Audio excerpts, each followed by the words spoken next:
Hello, everybody in the chat who is waiting. Do let me know if you can hear me well. I am Angela, and welcome to the first ever Hobby Night Hangout live stream thing. It's going to be very exciting. I have a lot planned for today. You sound great. Excellent. I'm so glad to have confirmation of that. So, today we're going to be doing something very special and exciting because I've not done a hobby live stream before. So, we're going to try that out, see how it worked out. And we're going to be working on something that I think is really exciting. I was sent by Awaken Realms, ISS Vanguard, the Close Encounters miniature set. This is for their new release, ISS Vanguard. I don't believe it's out for retail yet, but if you are a Kickstarter backer, I do believe they've either started shipping or have arrived. And they sent me this early, and I've been taking a look at the miniatures, and I'll be showing those to you very soon. We're going to be painting up some of the figures in here because I think they're really cool. But not only, whoop, hold on, let me arrange. Got the box stabilized. Not only are we going to be painting up these really rad sci-fi themed miniatures, we're also going to be using some of Duncan's new paints because I finally got in my Kickstarter of the Too Thin Coats paint line from Duncan Rhodes. So I figured, you know what, why not paint up some of these rad miniatures using some of these hopefully very rad paints. So without further ado, let's go ahead and switch over. Not that one. Right back accidentally. So we are here, and I'm gonna just adjust my camera real quick. There they are. So I picked out three. Whoop, there we go. 3 different miniatures that I'm going to be playing around with today. I have this cool guy on a orb thing that he looks like he is either hacking into or possibly consuming the energy out of. So I'm going to go with that sort of theme. And he's got a lot of neat tentacles. Honestly, it's a very Necron feeling. And I really kind of like it. We also have this adorable little rock golem thing, which I'm actually kind of thinking of sticking with that theme and maybe doing some the more natural tones out of the paint set on this guy with maybe some pops of color here and there. And then I also have probably my favorite miniature because it's a giant armed one-legged chicken thing, and I just think he's so gosh darn cute. Hello everybody who is joining us. I hope you guys are having a great time. These are some Awaken Realm miniatures from ISS Vanguard, which is one of their new cooperative board games that's out, and frankly I really want to play it. And then we, of course, have the Duncan Rhodes paint set. Now, I have the entire collection. Kind of see it over here in the chair next to me. But I picked out a couple of the colors that really stood out to me. And frankly, I mean, you know me. I really, really like bright, bold colors. So I picked out some of the more bright and bold ones of the range that I wanted to work with. So we're going to go ahead and get started on this. I actually, you guys may know this, but I don't actually work with standard acrylic paints very often. So I'm very excited to try out Duncan's paints. Now, one of the things I was considering, because you might notice that these miniatures are sort of already painted. They have a really lovely undercoating. I would honestly call this kind of a light slap chop effect to them. And frankly, you could just play with these miniatures exactly like this. Oh, before we get to painting, I do want to show you the other style because ISS Vanguard also has a couple of miniatures in there that are these metallic with this shiny blue material on them. I'm not going to paint any of these up because I actually really like the look of these, but basically all the ships are done this way, and all of the creatures and monsters that came in the game were done up in this sort of soft undercoating look, and I really, really like it. So I'm going to play around with that, but I do worry it might be a little bit dark, you know? It might be a little bit dark for us to actually work with when it comes to applying some of these paints directly over top, especially if we want to try glazing them like we do with our contrast paints, which is really kind of what I want to try these out with. So let's go ahead and get some paints out. I think I'm going to start with this big guy. Actually, no, I want to start with this little one because what I want to do with this is I actually just want to dry brush using some of these paints and see how that works because I want to build up some color. I found one, I love the name of this one. So I love Vampire Fang. This is a really nice light tan color tone that I assume is probably meant for teeth. And then there was also Temple Stone, has a little bit of like a greenish brown hue to it. So I kind of want to work with the existing color palette that this has, and I hope the camera shows it well enough. It's got a it goes from a black into like a mid-tone green gray and then to a slightly lighter green gray. And so I'm going to add a little bit more of a brown tone on top of it, then a tan, and then I'm going to wash it using, I think, this really lovely named Necrosis Green Wash. I'm going to apply this back over top of it to get that sort of mossy effect, and I want to see how that looks. So that's what we're going to start with. I'm going to begin by shaking up Templestone. Get that going. Are you guys working on anything right now? What kind of projects? Ooh. Okay, before we continue, before you tell me about your projects, because I want to know about your projects. I like the tips of these paints. I actually had not looked into exactly what the bottle design for Duncan's had ended up at, but that is actually very nice, and I feel like it's less likely to cake with paint around here because there's not, I don't know, I feel like it's a thinner tip. I like it. Get this on a palette. It is quite thick paint. Yeah, you guys can see it. Good. And so I am definitely going to want to water. Actually, no, I don't want to water this down because we're dry brushing. Screw that. We don't need to do that. We're just going to be dry brushing. So dab our paintbrush in and immediately dab a lot of it right back off. All right, I think that's good. Let's start painting. So yeah, let me know in the comments what you guys are working on. Oh, I already really like what's happening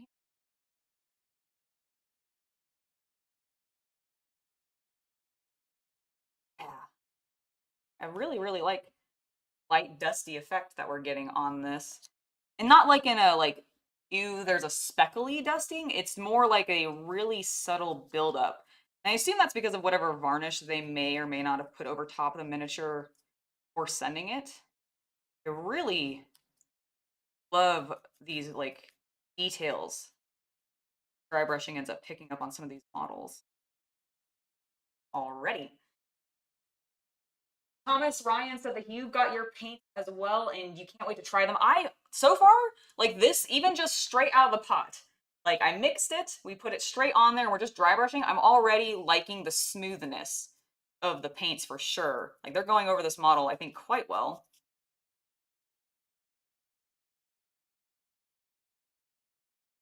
Ooh, you're working on your friend's Warhammer Underworlds warband. Which warband is it? Some of those are very, very fun to work on. I am particularly fond of any Lizardman set. I really like them because the scales are just great to work with. Yeah, very light now. We're going to refresh our brush.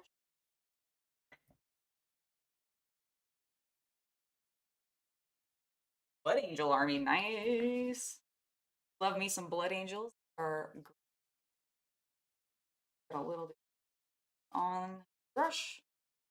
I really like to get a lot of paint off and almost maybe too much sometimes and gradually build up my color because I definitely have had instances where I've been working on a model or really, what was it? It was like in college, I think I was doing some 3D project and I was painting it and I completely overwhelmed it with paint, unfortunately, and it was not recoverable. Really? Holy cow, like just look at the nice details this is already enhanced on the model. I mean, it was gorgeous to begin with, but this is just coming out so nicely. And I will have to say, their mold lines are really minimal on this. Like, I'm not really seeing any. I like the sort of weird floating rock alien organicness happening. Like, they're very sharp and angled, but still very organic. Ooh, snake bites are the best. I love working on orcs. Do you prefer Arctic 642, do you prefer a brighter green orc flesh tone or do you prefer a darker green orc flesh tone? Because I've seen a mix of like different aesthetic choices, and I personally, I mean, if you've watched any of my content, you probably are aware that I really like those bright, bright green orc flesh. But I know I've seen some people who do this like much more muted, much more dark color tone, and it is gorgeous.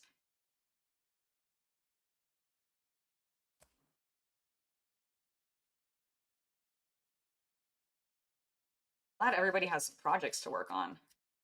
Oh, okay, I'm really liking the buildup we've done there. I think I might do one more pass just to build up a little bit more color, but I think just on the rock, actually. I'm just going to do it on this lower rock because I don't know if I hit them too much. And then we're going to move on to the brighter color tone. Well, I do. Has dried completely. Yeah, I'm really liking the tips of these because I feel like they're much easier to clean up and they kind of, you can scrape the paint off them more and not actually have it cake on, which is fantastic because I don't know about you, but my army painter bottles, like I love their paints. I actually work with them the most out of like any other just standard acrylic paints.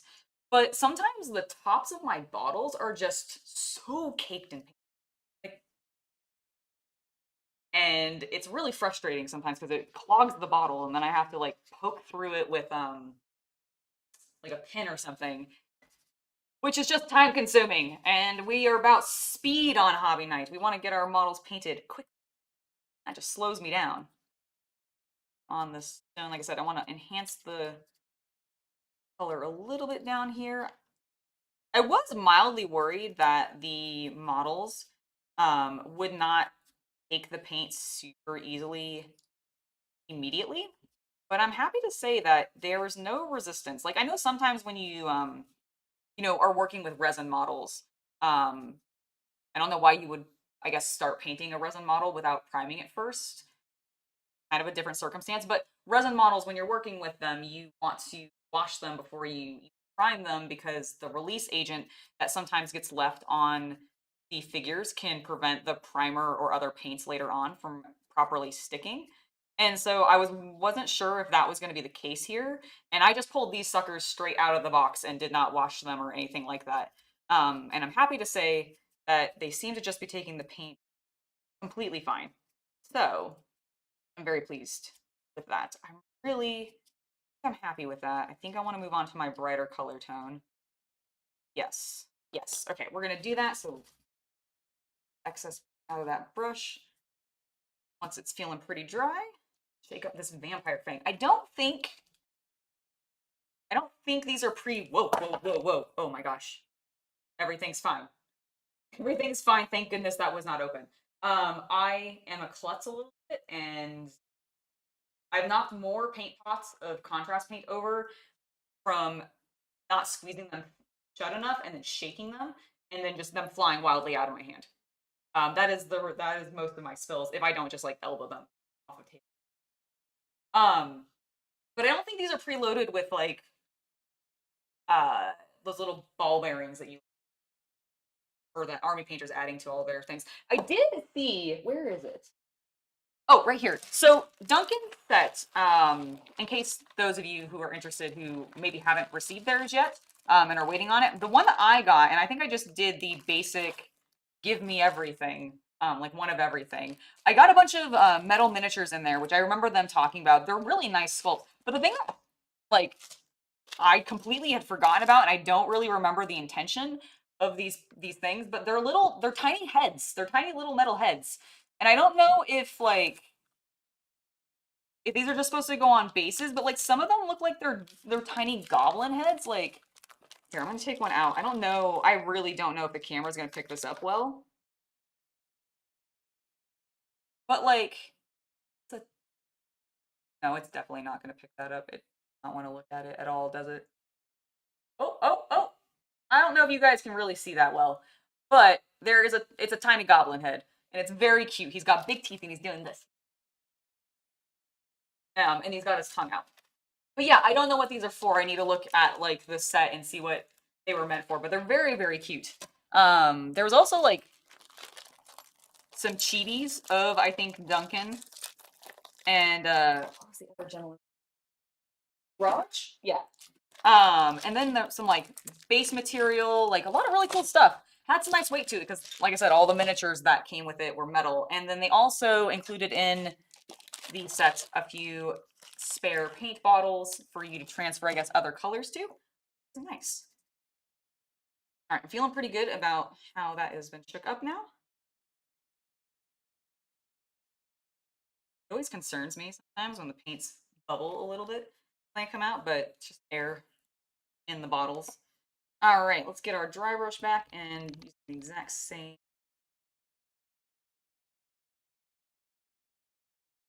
Beat it back off. And I'm gonna check comments and see what you guys have to say. Because holy cow, there's been a lot of talking. All right. Ooh, you've been working on a three dioramas? You're trying to finish this year? That's awesome, Go for a painting. That sounds rad. Please tell me what the diorama is of. Right now, the Sarah Games says that you're working on Marduk Cedros. That is at least not based off of. Remember that one is. Tell me what that is in the comments as well. See what else we got. Ooh, Morton Insland is working on bird bears, which is rad. Yeah, the army painters, Jason, totally get clogged up sometimes, and like it's an unfortunate thing, but like it's easy enough to clean. I guess it's just, um, Mr. Bongi has asked, do you have a few colors, or did you manage to get the full triad? I got everything. I got the entire set of Duncan's paints, so we have a variety of different colors to like the entire ones to choose from. By the way, if there are any colors that you guys in the chat were specifically like interested in, let me know. I'd be happy to give them a try. Like I have some vague ideas of what I want to do with these, but I'm happy to experiment with these miniatures, and I have a whole box full of minis that we can try out. So if there's colors you're interested in, definitely let me know. Yeah, I've not seen too many reviews of the paints, but I know that like them getting out to people uh was a thing. Like I didn't follow it specifically because I just figured, you know what, it's gonna arrive when it arrives. There's been a bunch of stuff happening in the world that has completely borked production and shipping, and miniatures, games, and other luxury hobby materials have definitely not been prioritized whatsoever when it comes to getting that stuff back and going. So, you know, I just kind of was patient and figured I'll get a shipping notification at some point. But I am glad that they finally have arrived because I do feel like it was like a 2-year wait or something kind of ridiculous like that. But you know, it's Kickstarter. I feel like that's just normal and honestly not the longest wait that I've ever heard of. So too worried about. I do hope that they I think they're also supposed to be going to retail stores if I remember correctly. Don't quote me on that because I do not specifically remember. God, I really like just how this dry brush is done with this model, like even before adding additional color or anything. I'm a sucker for that undercoating technique that I always can never pronounce because it's a French word and I'm terrible at pronouncing French words. But it's essentially slap chop. Like I actually love that kind of undercoating style, and I'm so glad that it's here and people are embracing it and wanting to do cool things with it because I think it's really fun to work with. I also just really like glazing technique. Well, so the combo of the two things just very much works for me. If you had not realized, looking really good. Okay, I think I'm pretty satisfied with how this is going. Now, I don't know if I'm actually going to do too much more to the stone pieces other than the wash, but what I'm thinking is we've got all this these other stone pieces that are a little bit more sculpted, or possibly just doing something in the center. Like we've got some nice reds, like sanguine scarlet. There was this nice sword hilt burgundy color tone. You know what? I'm going to use this on the centerpiece and see what that looks like. That's true. Yellows are important. I will definitely try out some of the yellows. You know what? Let's do one of the yellows, in fact, on this piece. Go from there. So we've got a couple to choose. Got Dark Sun Yellow, Skulker Yellow, and Yellow Flame. I believe this is our darkest, and this is a little bit more, it looks like an ochre color tone. This is more of a goldenrod color tone, and then this is more of like a canary bright yellow. The nice thing that I thought was that Duncan did, team did is they actually provided this one, a nice, let me on screen, a nice little color guide, including some of the triads that they, intentionally put together, including the list of all their metallics and washes. But on the back, they gave you a list of all the colors in the set, and included on it is if you don't have this specific two-pence coat color, you can, grab either the Citadel or the Army Painter equivalent and use that, which I actually thought was a nice little thing for them to do of like, hey, we realize you may not have our paints. We don't want to discourage you from still trying to paint in a similar way, especially if you're specifically following the Duncan tutorials. And so they give you this little guide of like, use the paints that you already have. Here are some equivalent options, which I think is really nice. I'm going to try, I think, the ochre color tone on this model. I'm gonna try drying it. I think I'm gonna try glazing it. I think we're gonna actually try glazing down on the palette. Yeah, I'm really liking the tops. We're not gonna really need that much because we're gonna water this down a lot. Just getting my dry brush a little bit clean before on. I don't want too much acrylic paint to dry in those bristles. While that's totally recoverable, you do get paint drying in your dry brushes, or at least I have had that experience where the Army Painter dry brushes, like I love these things, but I've definitely have left acrylic paint kind of built up in bristles before. I use I don't remember what the name of the brand is now. I use this tan tub. I will go grab it later when I take a break, and I'll bring it back to show you guys. But I use this tan tub of like brush cleaner, and it just works brilliantly. But we need water. Going to okay, those are don't need a whole lot of water. Like that thinned down immediately. I mean, I didn't put that much paint on there. That is a nice glazing. I think let's go ahead and put it.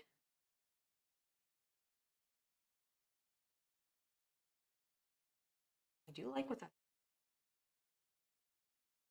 brush.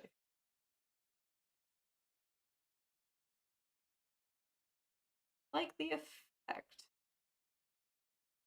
and they are going on quietly. I will give them some definite credit there. Of this is going very, very smoothly over this model. Enjoy it. There is something satisfying. That's one of the reasons I actually like contrast paint. Like, to me, it functions the way that I expect paint to function, and part of that is exactly how glazing meant to function. When you get it to that right consistency, just glides over, and I really like it. Now, what I do want to do, definitely encourage you guys to pay attention to this when you're working on your own stuff. Sometimes you get like paint you want to, shadows, back out.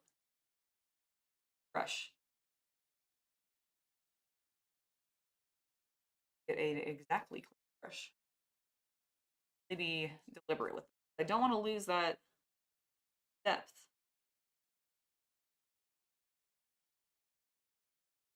While I'm putzing around.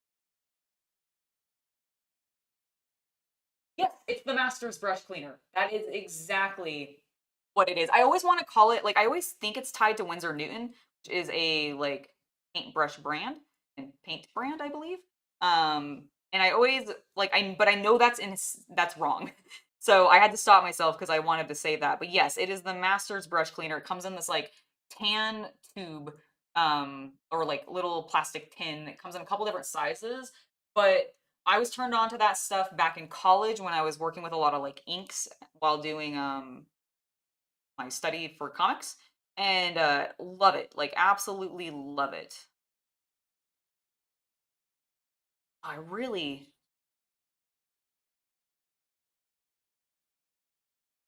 like this yellow. It's very robust. So I'm noticing that this is like a shell, what I'm painting right now, over top of some additional organic material. So what I think I'm going to do is I'm going to paint the shell, and then I'm going to do the other bits in with that burgundy color that I have out. That'll look really rad.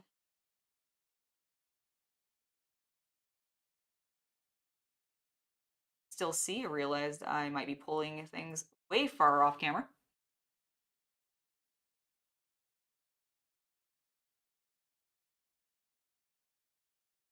Oh yeah, there's actually quite a few different like soap brands that you can use to clean your bristles of your paintbrushes. I really recommend, no matter you know which one you want to use, pick one and go for it, because it can really preserve the length of time that you can use those brushes. Especially if you are sometimes really silly like me and work very, very late at night and then are very tired and come back the next morning and go, oh gosh, I didn't actually clean all of the paint out of my bristles. I really hope they're okay. Let me just run them through with a soap and move on. And usually it's fine. Usually it is fine. All right, so we don't want to do spikes in yellow. I don't think so. I think I just want the center, but it's kind of weird. Like, so it's got that. I don't know if this is the front. I think this might be the front. I think I'm working on the back of the model, which I think is fine.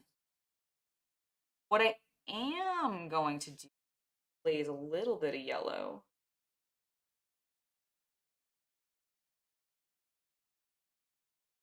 Got a nice like pattern going.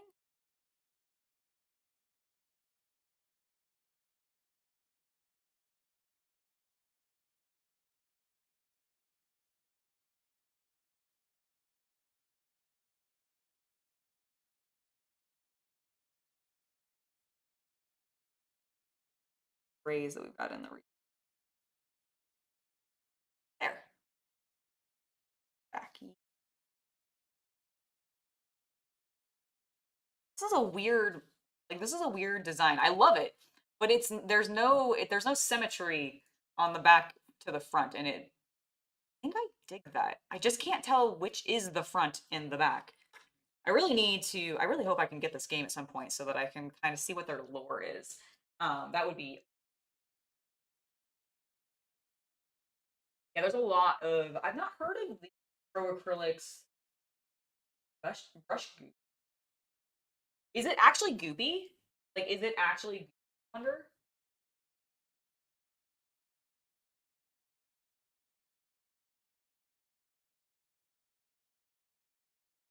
You know, I was really surprised that there weren't more reviews of the Duncan Rhodes paints out there. I didn't really feel like, and this is not like really anything against it. I just don't remember Duncan actually seemingly sending it out to that many people, or the team that worked on it. Because I know like he partnered with somebody, and I can't remember which group. Now that's interesting. This one sounds like it does have a ball in it. I wonder. Okay, these ones do. Did I just like? I wonder if this is just really thick paint and very cold. Maybe. What? To the vortex mixer. Okay, this might rattle the camera a little bit, so I apologize. Also, I have no idea what that's going to sound like. You're the sound of a vortex mixer. Okay, there are. I do think they actually have acrylic balls in them. I thought they didn't when the stream first started, because I think the first two paints I was shaking were just very thick paints. And I could not tell that they were, because this one, like that definitely has a ball in it, which is nice. I like that. I wish more, like I wish GW would do that, including in their contrast paints. Oh, goodness, wanting to explode out. Okay, there we go. So let's get our brush clean thoroughly of that yellow paint. It really, like, you do need to add some water, but not a huge amount. Not with these brighter colors. I really want this to be kind of a light glaze, almost a wash. I'll water that down a little bit more. All right, let's go ahead, get this, continue this pattern here on the back. Is that a better angle for you guys? Does that look good? Hello. Hello, Jens. Welcome. Nice to have you here. Lovely.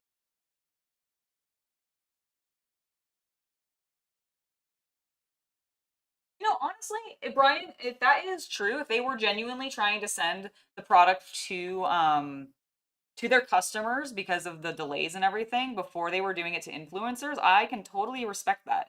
Oh my gosh, I love how thin I got this glaze, and I love the effect that it's having on this model. Although then I immediately got it into a part where I don't want it. Hold on. There we go. Ah, okay, it's really subtle.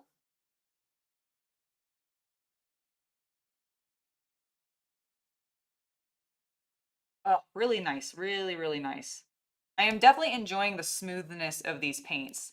Like, there is a distinct quality difference between having something that is a little bit more sticky almost when you're working with it. I've definitely worked with some acrylic paint brands in the past where they have felt kind of sticky, whereas this is just lightly gliding over top the paint or over top the model, and I really enjoy that. And I am also keeping it very, very thin. More thin than I think even Duncan might recommend, even though he is the master of tooth coats. Not gonna lie, the paint name for his for the brand, it's a bit of a mouthful. A little bit of a mouthful. But hey, you know what? It works. It's his brand, so I get it. Why not use it? I wonder if GW regrets not like copywriting or that phrase somehow. I don't know if they could legally, but like it'd be funny.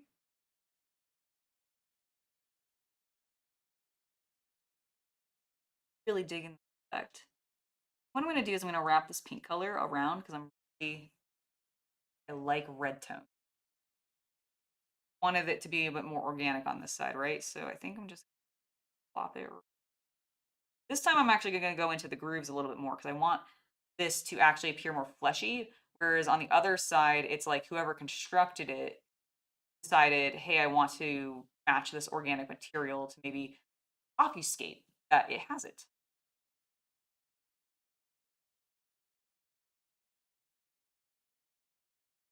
I'm also going to end up I'm going to pull the yellow back out. Actually, I still have some that's wet on my palette.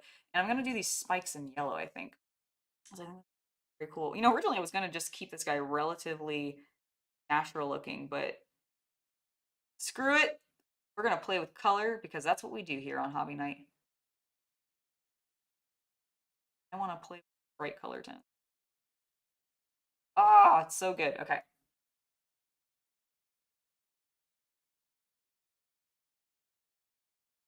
Yeah, no, I completely agree. Accessibility is totally very important.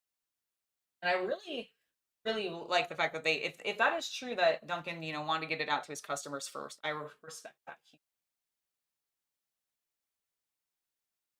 Spirits are good. I've definitely seen them used on brushes, but I really have only experienced that more so with working with oils. Because they're a bit harsher and stick to the brush bristles a bit more. Acrylic, I've really not found the need to specifically put mineral spirits on it, but you definitely can. Just careful because I think sometimes they can smell. I know turpentine, that's what you used to use oil out of your brushes, and don't do that now. It's not good for you unless you're, I guess, like wearing a face mask of appropriate style. We're just gonna keep glazing on colors because I'm okay. So we've tried those colors. Let's get the yellow back out here in a bit. But what I want to do is on the legs, I'm going to try this necrosis wash. I want to see what this looks like. And I'm thinking maybe what I'll do is just this centerpiece will be colored. This will be colored, but then the legs will actually remain relatively reading the story as I go. Oh yeah, there are a couple different whites in this set, and I'm gonna definitely try them because I want to brighten up some of these other figures before we start glazing other colors onto them. But there's whoop whoop whoop. We've got the White Star, which seems to be the brightest white. Then we have Trooper White, which I'm very intrigued by because I assume they're meaning Stormtrooper White. So I'm curious if it is like a very close equivalent to the Lucas color palette for the Stormtrooper. I know it's like a specific hue white. And then there was also Ivory Tusk, which I actually just think is a nice like tan color tone. That leans a little bit more browny orange than the Vampire Fangs, which is a bit more beige and yellow. So we'll get to some of those in a bit. But right now, I want to try this wash. Although I do, before we do that, paint still wet on my palette.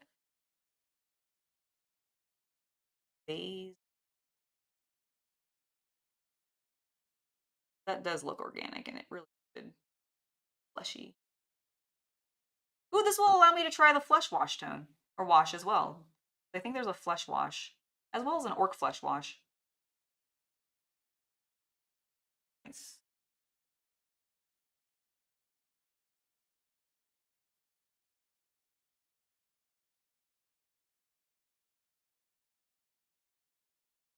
How many coats have I used? I'm not using actually. I am using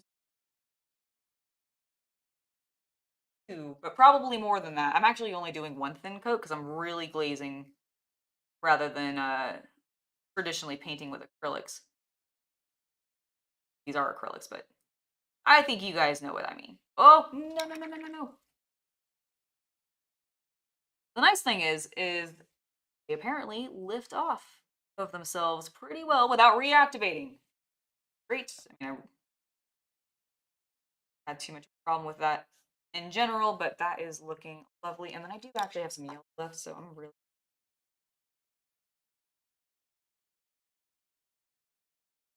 it needs it.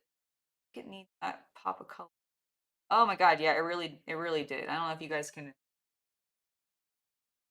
happening here. It's magic. How we make magic happen.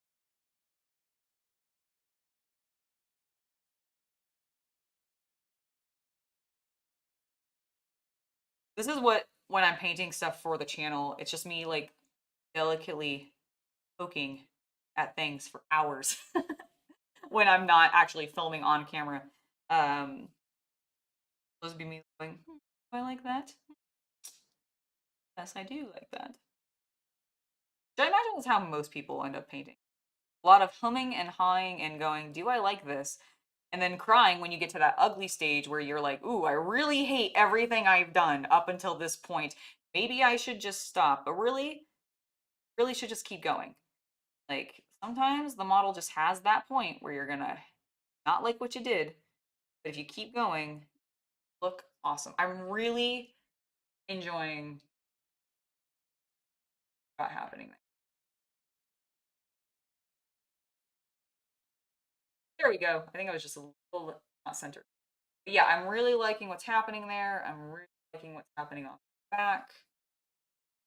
I think we're gonna end up doing really liking this yellow color tone. Honestly, so yellows are, tough sometimes, right?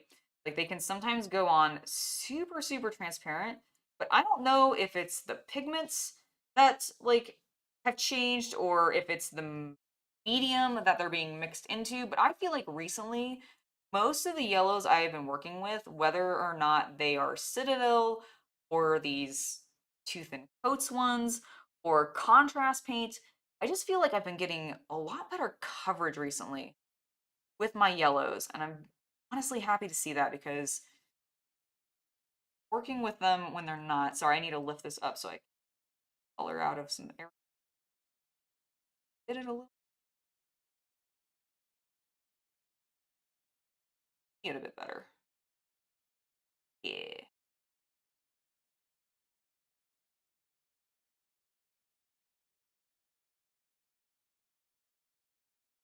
Go. Oh! And then I immediately got yellow. All right, I'm happy with that. Let's pull out this wash. I think it's looking pretty neat so far. Yes, the tooth and coats do appear to have mixing balls in them. I have not like opened one to check, but you can kind of hear it rattling around there. At least I hope you can in the bottle. But they do appear to have it. At first I thought that they might not have because there was a couple of paints that I was mixing and they're just like really thick. Even now it's still kind of hard to tell. But yeah, they definitely have mixing balls. I don't know if the washes do. This is one of the washes and I'm not feeling like I'm hearing one, but the thicker acrylic paints definitely seem to. Cannot confirm actually, but it definitely sounds like it.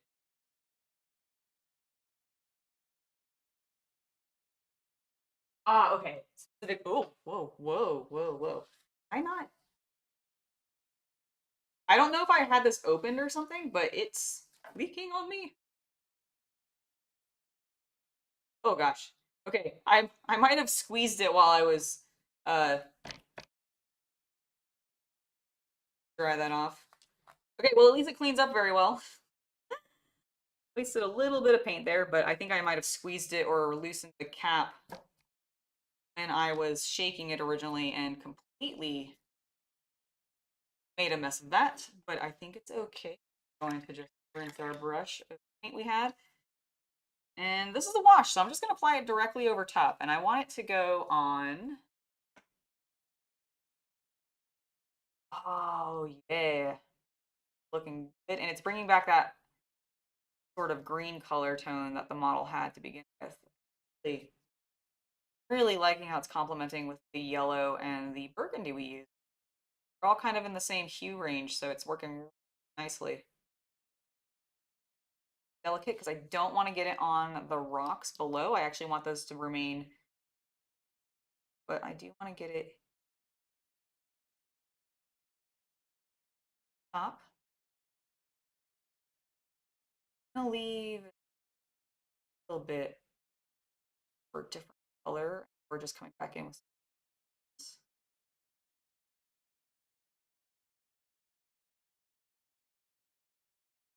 Oh my god, I know Tesseract Glow, any of the contrast paints that get that sort of that like white filminess at the bottom.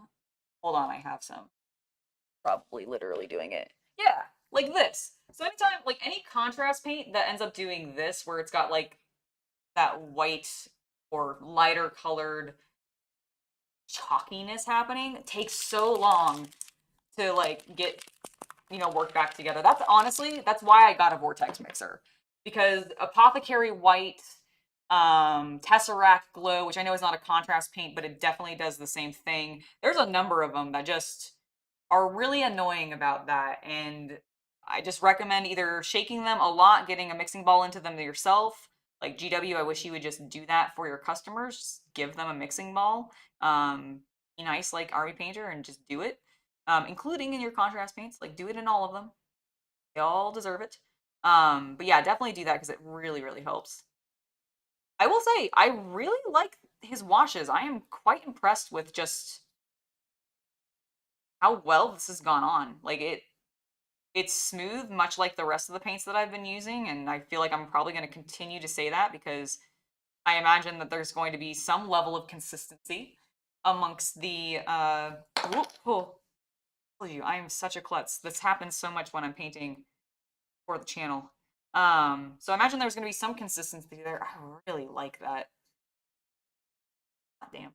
All right. Other side.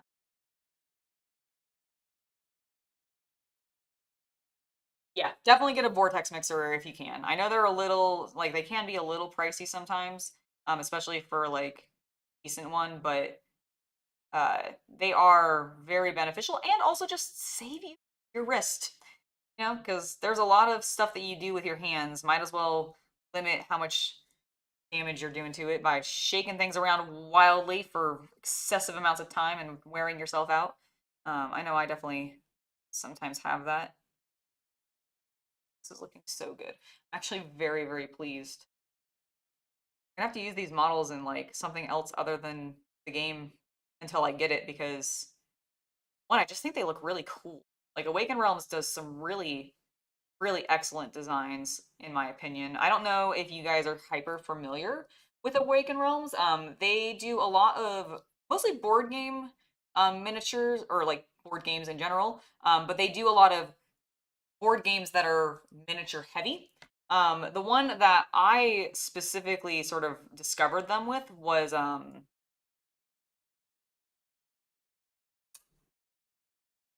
it was an Avalon themed game, like an Arthurian legend game, and I don't remember now off the top of my head what the heck it is called. Chaos Cultist, if you're watching this, shout it out to me because I can't remember. Actually, you know what? Screw it. I'm gonna be professional and I'm gonna grab my phone and we're gonna look it up real quick because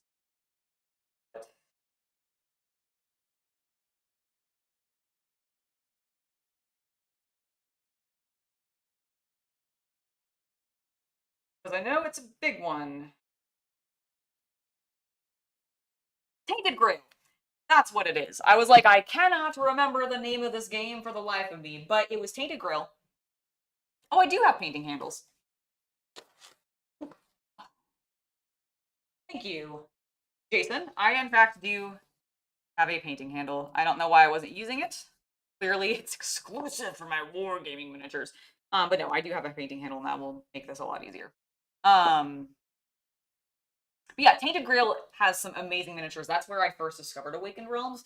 And then I saw that they had ISS Vanguard coming out. Unfortunately, I personally missed the Kickstarter, which I'm very bummed by because it looks like it's going to be really cool. I want to keep bringing this color up. I feel like I need to. So I'm going to bring it here. I actually want to see what it does over this texture with the little divots. And already I'm really liking it. Yeah, that's looking.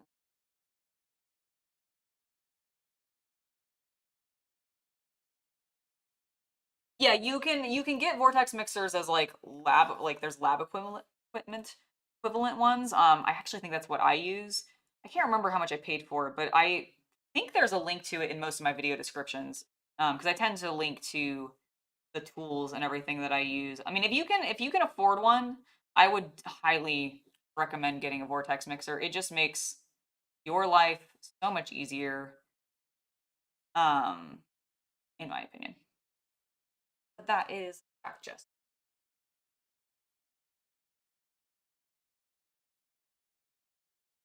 You're right. You're right. And we are talking about saving our wrists, and here I am just squeezing a model uncomfortably in my hand. It probably would get very sore after a little while, especially this is a live stream and not just a like random painting session where I'm going to be able to stop super, which is sometimes what I do. That's sometimes how I paint is I'll just do like a small batch and then I'll step away and then I'll come back and do a small batch and step away. It's honestly very effective. Okay, that is definitely the other rocks. Don't forget to get the insides of things, like the inside curves on models. You can't see at all what I'm doing right now, but there's like this inner edge here. This, yeah, like these inner edges. I sometimes used to miss those all the time, and then I'd be rotating the model and be like, oh no. So just always double check yourself when you're looking for those kinds of things that you make sure you get them, because otherwise it might. Beautiful. Might need a little bit more of this color on. Wash, it might up. It really, like, honestly, if I had to say, this wash is behaving how I would say contrast paint behaves more so than a traditional wash, which I'm not criticizing specifically. I actually really like that, but it is definitely an observation I would say I'm having about this. Like, yeah, no, it is specifically called a wash, but it really is pigmented. I feel like how contrast paint is. Like the color is just, maybe it's because I've just been using Mortarian Grime a whole bunch recently. Like, love that color. is the perfect range of just olivey green brown that I really like, but hyper pale. Um, hyper pale. And so like this is feeling so much more like contrast paint to me, and I kind of love it. Duncan, if you are listening, I know you're probably not, but if you are, please make more washes. I would like more of these because I really dig effect.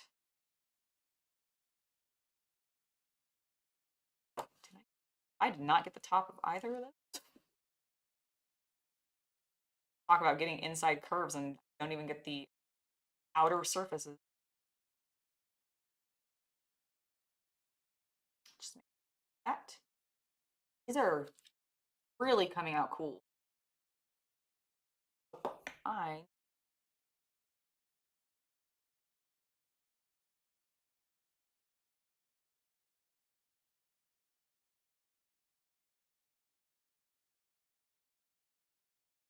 there we go.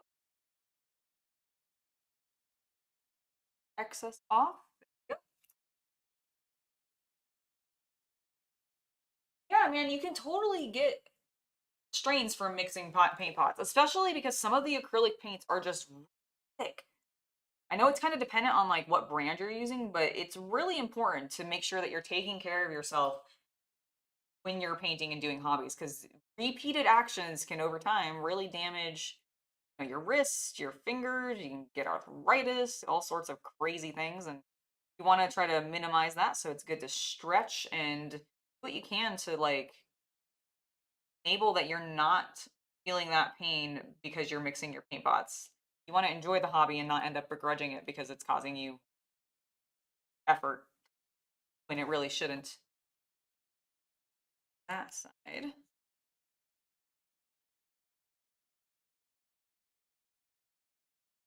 I think I'm gonna paint this last spike in green color tone, and then we're gonna come back in with some of the reds and yellows. These is working. Ooh, ooh.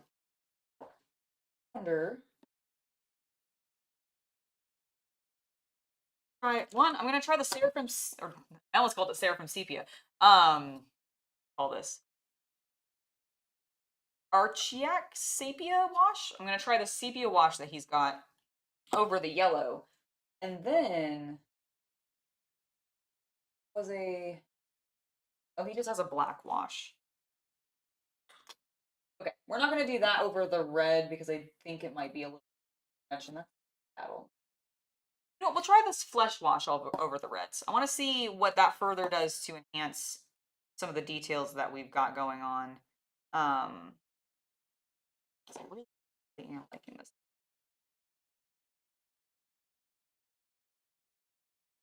Odd and getting weird color dries. I've definitely had that happen. I don't know if you guys have done that very often, but I've worked on some things, completely missed full edges, and then because of that, and because I work with contrast a lot, had to go back in and completely figure out a way to make it work because it was otherwise not going to. Yes, also stay hydrated with water. Although I am going to be bad at just bam, there we go. All right. Oh, I'm sorry to hear that. That sucks. Yeah, take care of yourself, guys. Make sure you're taking care of yourselves. Okay. I'm going to I think I want to put a blue in here. I feel like right now I'm really loving what's happening on the model, but we are mostly warm color tones. Even our red is a little bit more of a warmish color tone. So I think I want to go with a blue. Now, originally I pulled out celestial blue.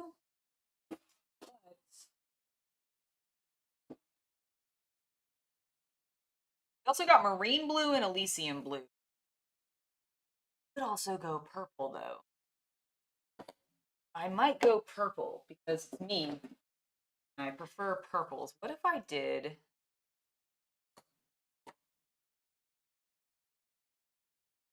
this darker purple or a lighter purple? Those are the questions you ask yourself. Third.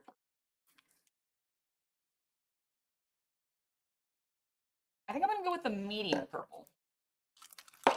Yeah, that definitely sounds, again, to anybody who is curious, I definitely think the Duncan Rhodes paint brand has painting balls inside. You have my vortex mixer right next to me. That real quick. Enjoy the verb if you can hear it. I want to continue to mix that afterwards. I really don't know why my one wash exploded.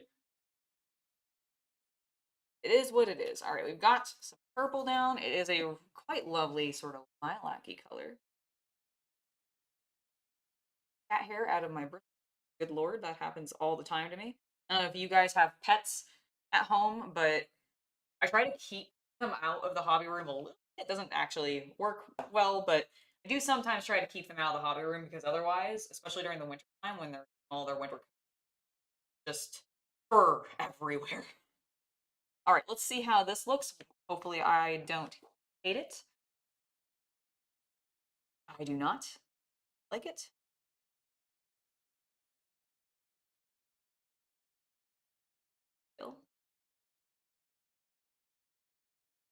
There we go.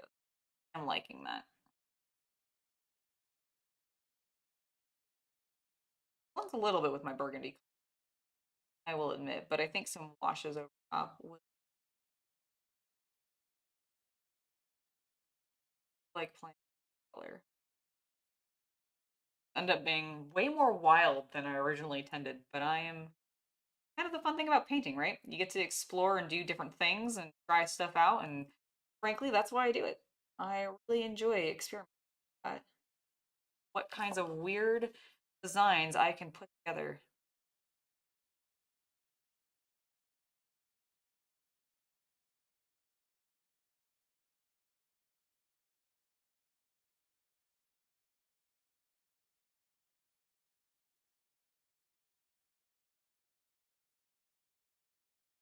Really, really digging these.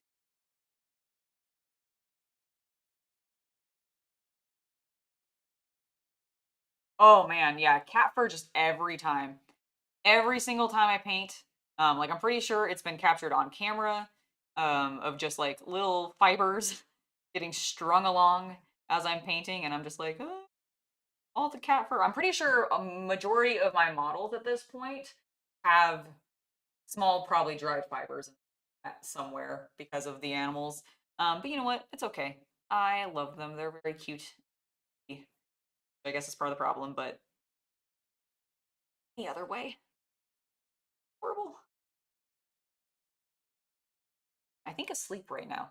I'm actually kind of surprised. Sometimes when I go and like in my office or am wanting to work on filming, they will just suddenly start screaming for attention. It is hilarious, but also somewhat obnoxious. If you guys ever got to hear some of the B-roll of like, or the actual audio of the painting portion shots in the videos, you would hear cat meows so many times, like just so many times. Jack most often than a girl, but both of them like to have their voices. Get in on that social media, YouTube content creation thing that we're doing, which is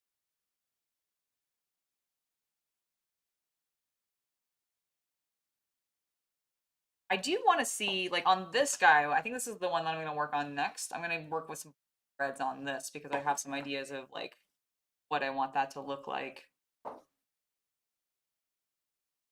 Little guy first. Oh, way too much color there and not enough water. Let's get that. They better.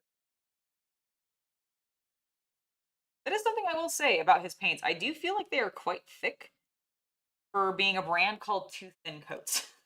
I mean, I guess the point is you are supposed to thin them, water them down, and use them. Oh, actually, speaking of which, the next color that I pull out that's fresh, that we're going to glaze on, I'll use his medium because this actually did come with a medium. It's called Spirit Medium that I assume I can mix in with the paints to create a more glaze-like consistency, like what I've been getting with my water. And I want to see what the difference is there between that, because sometimes it's beneficial to mix a medium in rather than just pure water because of the consistency. Like contrast medium is actually great for that if you have even just normal acrylics and you're wanting to thin them down into a glazing, mix that in. Or, I don't know what the equivalent, like the actual branded label is, but like I'm sure Army Painter and Vallejo and various other people all have that mixing. Oh, huh. Like it's just not going at all? Yes. That on. Let me be right back and see if I can figure out what's going on with the chat.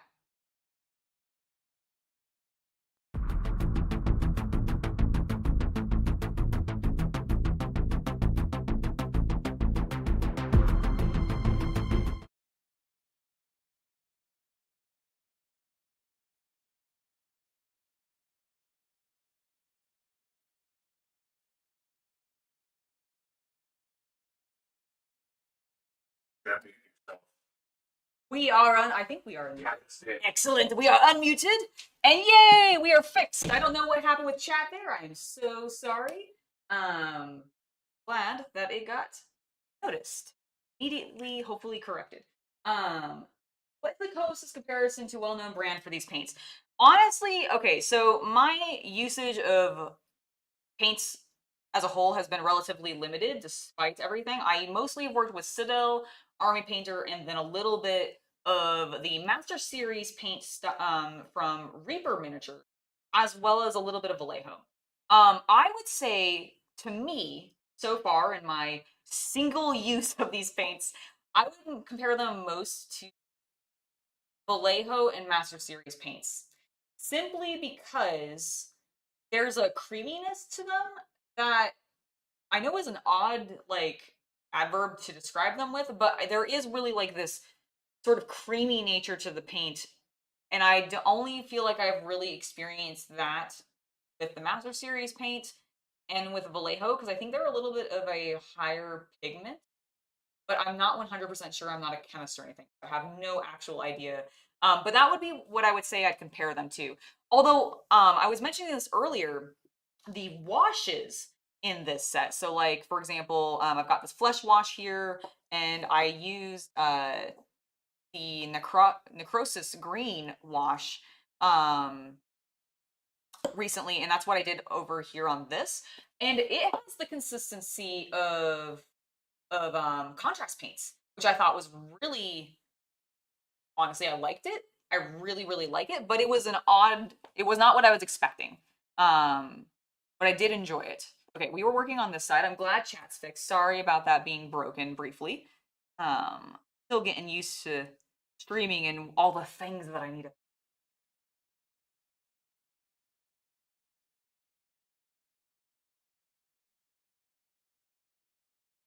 But yeah, no, I mean, I'm sure it's probably going to take it a minute to catch back up and everything, but hopefully it is working and it'll stay working this time and we can actually continue our conversation. And do let me know if you have any other questions about the paints. I am more than happy to answer them. And also, if there's specific colors that you're wanting to see, like if we've gotten a little bit of a taste of the yellows, and I definitely think they go on very nicely. I thinned mine to be like a glaze, but I definitely got the feeling that it would go on relatively easily with only one or maybe two coats of paint, and you'll have an even, which is nice. Obviously, I need to do a little bit more testing on that, but that is at least so far how I'm feeling about it. Liking all the various angles on these miniatures. Like, really do enjoy Awakened Realms figures. I think I was talking a little bit earlier about their Tainted Grail stuff, and it's got that high fantasy Arthurian legend aesthetic to it, which I really enjoy. And definitely has a little bit of like that Dark Soul vibe because of it, which is very cool. And this, on the other hand, though, they went with a completely different direction with ISS Vanguard. and ended up going with like a sci-fi inorganic alien aesthetic, and I really dig it. We're almost finished with this particular piece because I'm gonna actually leave the stones exactly how I dry brush them up too, because the models, just as a comparison, start off as more of this mossy gray green undercoated almost slap chop effect consistency, just done with some light dry brushing, which I actually really like. I think this is nice when game companies do this. But then I dry brushed on some lighter tones using the Duncan Rhodes paints, and then we started glazing with his paints. It's just, I don't know, it's turned out really, really cool. I think I need to pull the yellow back out, and this will be great because everybody may have seen that at first. I believe that I went with this yellow. I'm so glad that was closed. I'm so glad that was closed. I think I've thrown at least 2 or 3 paint pots on this stream alone. Um, they're very slick. They're very slick in my hands. But yeah, I think this is the one that we use. Is what do I use? I didn't use that one. That one's for sure. Ah, no, not use this yellow. Sorry, that was the wrong color. Yeah, sorry, yellows. This color. There we go. Okay, now we can actually paint. Down. Again, we want to work with this as a glaze, which so far his paints have been working wonderfully for. Like they thin down very, very nicely. You can definitely build them up in the same way. In fact, you know what? Let's go ahead and do that. Let's put our second thin coat on some of this yellow area. Let's just see how much brighter we can actually get it. I don't want to go too bright because I do still want to keep some of that undercoating that we got there, but in theory, it's yellow. It should be a little thinner. It should dry fine. And also section because I skipped it.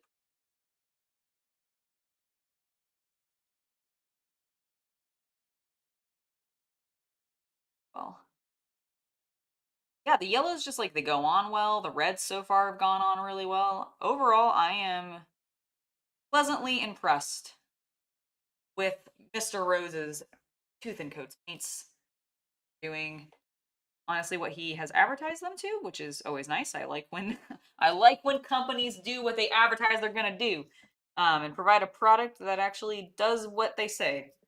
That is a nice element. So far, they're just quite enjoyable. I will be right back. I'm going to let my cat into the room. She's freaking out.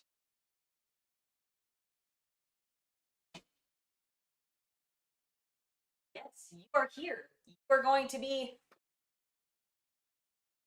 Says no. You can see her tail. This is Kita. She will probably yell a bunch. She probably will not jump into my lap or anything. She's not a super lap oriented cat unless I'm on the couch, and she can then be just like on a blanket. But probably get to see her in the background, being all adorable if she ever comes out from behind the chair.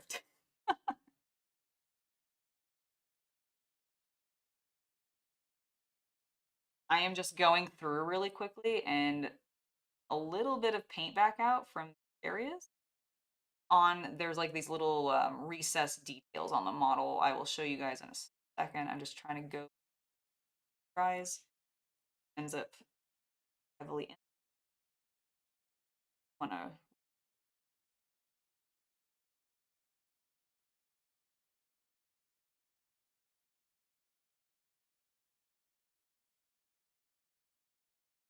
I want it to very subtly look. That yellow has kind of grown.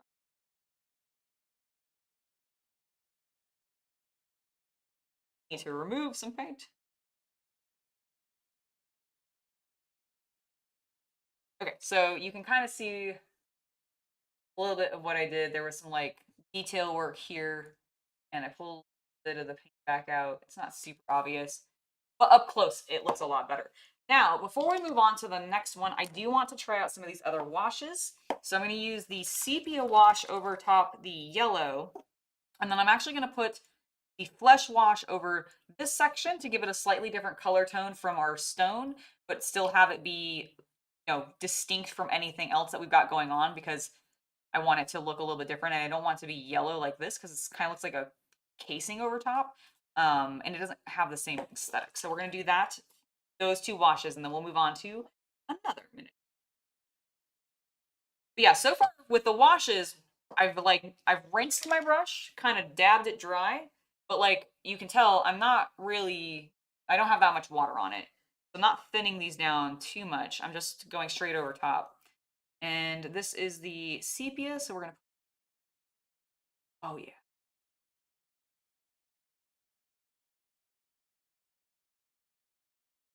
Back out.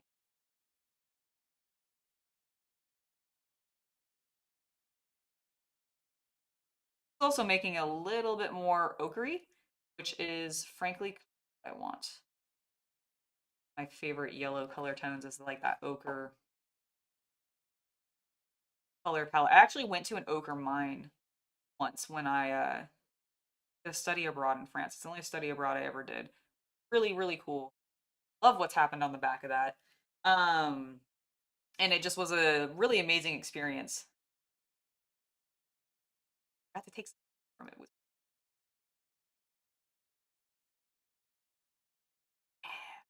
Great. What do you guys think? Let me know. Yes, that is the French term for essentially what slap chop is. I always forget it. Let's see. You actually wrote it correctly. Silly?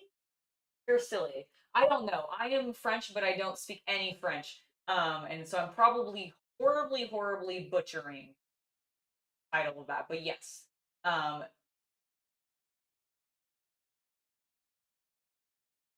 Jackson Connor asked, do I need to go over a specific color, or is it more like the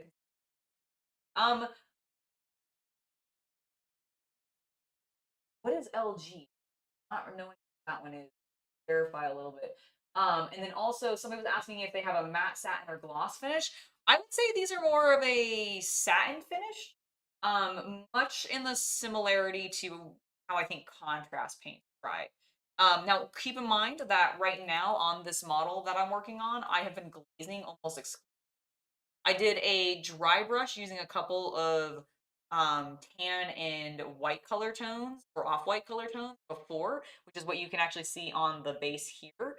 But all of this work here with the color has been me thinning the paints pretty significantly, glaze over top of the undercoating that I built up that was already on the model. Because these models come looking like this, where they've got a little bit of a mossy green color tone, which I actually think is really nice. And so I just kind of enhanced that and then started glazing some color. I actually think green is a great color. Oh, got it, got it, got it. Okay, excellent. Thank you. Sometimes I get lost what happened in chat, and then also when it breaks, apparently. We're not done. I am happy with this, but I just remembered I need to do the flesh wash because we've done our, I think was the problem. I don't think this pot of paint, I don't think these were tightened fully. Maybe I didn't tighten them fully, but be careful when you're shaking your paints.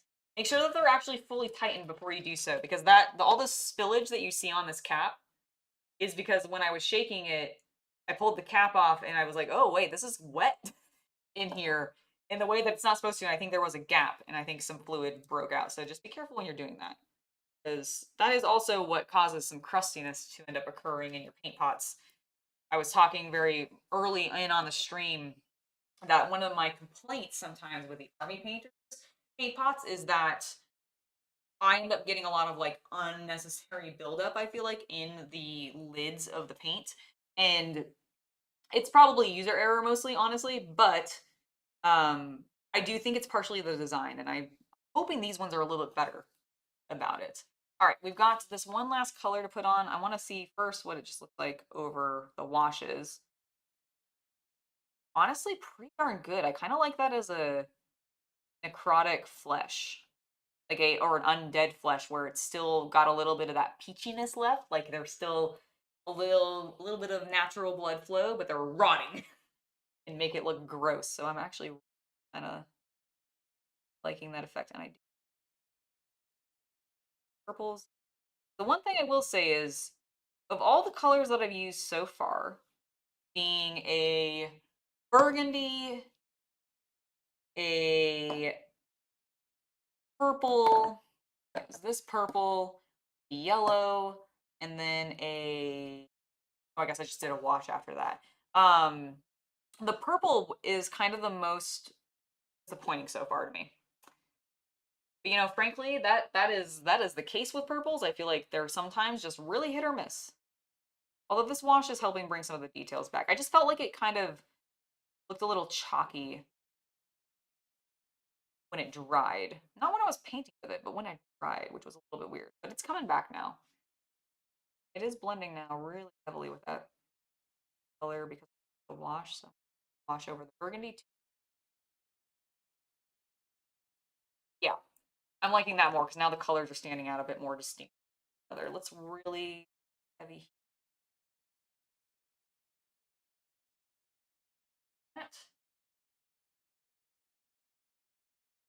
I do not 100% know if these are single pigment or not. I did not specifically research that element of it, although I assume that eventually Goobertown might tell us, because I know he's very into, you know, being a chemist and all that kind of stuff. So I'm hoping that maybe he'll do some sort of indication. I don't think. Let me see if he says anything on his paperwork. Not seeing anything specifically calling out single pigment, but they do talk a little bit about their nozzle to make shaking a little bit better. They are, yes, they do in fact officially, according to the documentation, in fact have an agitator inside of them. So there's some sort of ball bearing there to help you make shaking a lot easier. Although I would still say, just from my experience, some of the paints, I don't know if it's the temperature or not, but they did seem a little thicker than others, and so wasn't always obvious that they were in there. So you really want to get it going before you start using the paint to make sure they're thoroughly mixed. Scott asks, hey, how's it going? And it is going super well, Scott. We are painting up some Awakened Realm miniatures from their new game ISS Vanguard, and I just realized I let a bunch of paint pool here. Let me that up a little.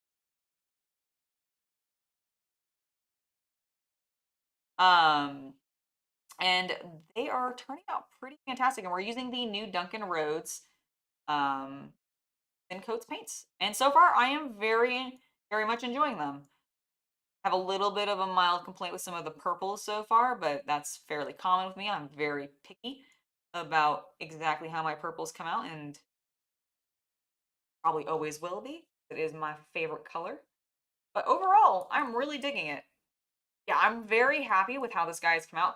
Probably one of the more muted pieces that I've ever painted, but I kind of like it. I really like it.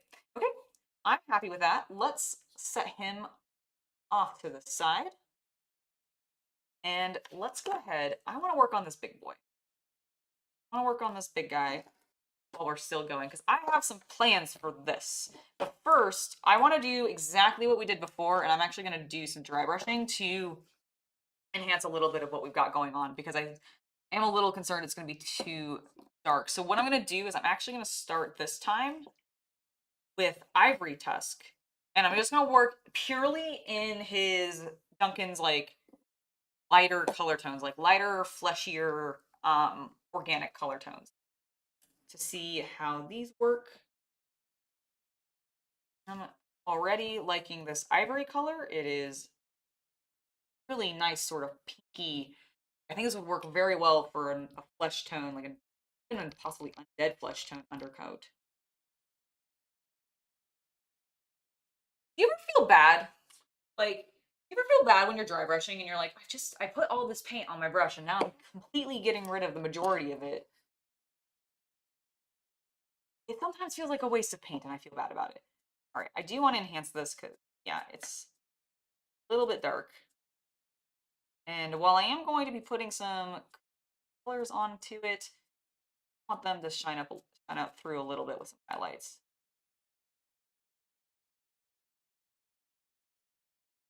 Well, we're going to go up into the model itself too a little bit, I think.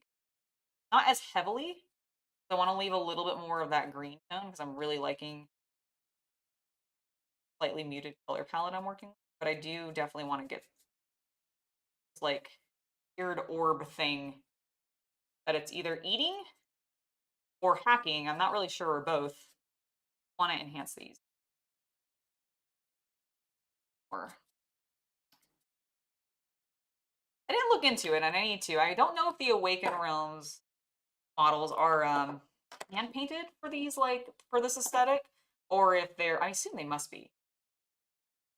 It doesn't look like it's sprayed specifically. Like it does look like it's possibly dry brushed on by hand, which is actually time consuming, I imagine. All right, we're gonna have to probably embrace this a little bit because I want to slide off. The putty is not. Okay, we're just gonna hold him. He's so bottom heavy, he's just wanting to pull right back off. And oh, definitely want to enhance these a lot because I'm gonna put some lighter colors and we're definitely gonna be that. But these other things I want to spring out a little bit.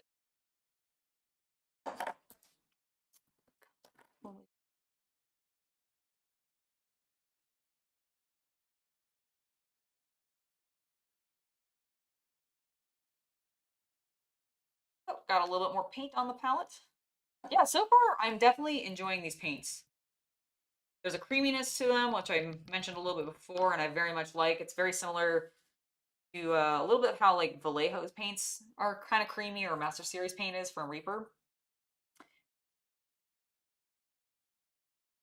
Ooh, ooh, ooh.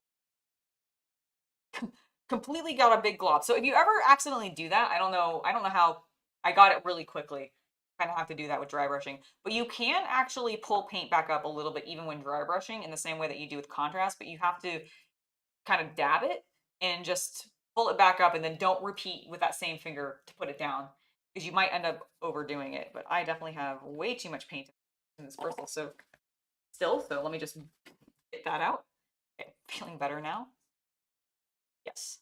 Yes, that is not an overwhelming amount of color coming off. Good.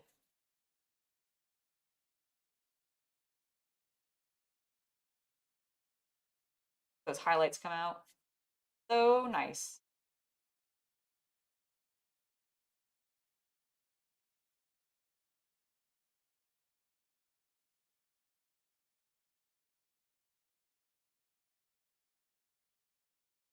That sometimes happens. Sometimes you can be working and then you just completely run out of energy. I mean, I normally recommend taking a small break at that point and then maybe trying to come back to it about 5 minutes later, just to give yourself like time to step away or collect yourself. I know sometimes like you can get to a stage where you're painting something and it can become very frustrating because you that ugly stage. And sometimes you just have to push through it though. Like, instead of giving up completely, just keep going, get past that step, and more than likely you'll be pretty satisfied with what you've got going on. A little bit of highlight out on the and on these chords. I feel like this should be a Necron like dog. Kind of feels very. I think it's the cables on the back. Maybe I guess it could be Mechanicus, but it's a little bit more alien than I feel like what Mechanicus does.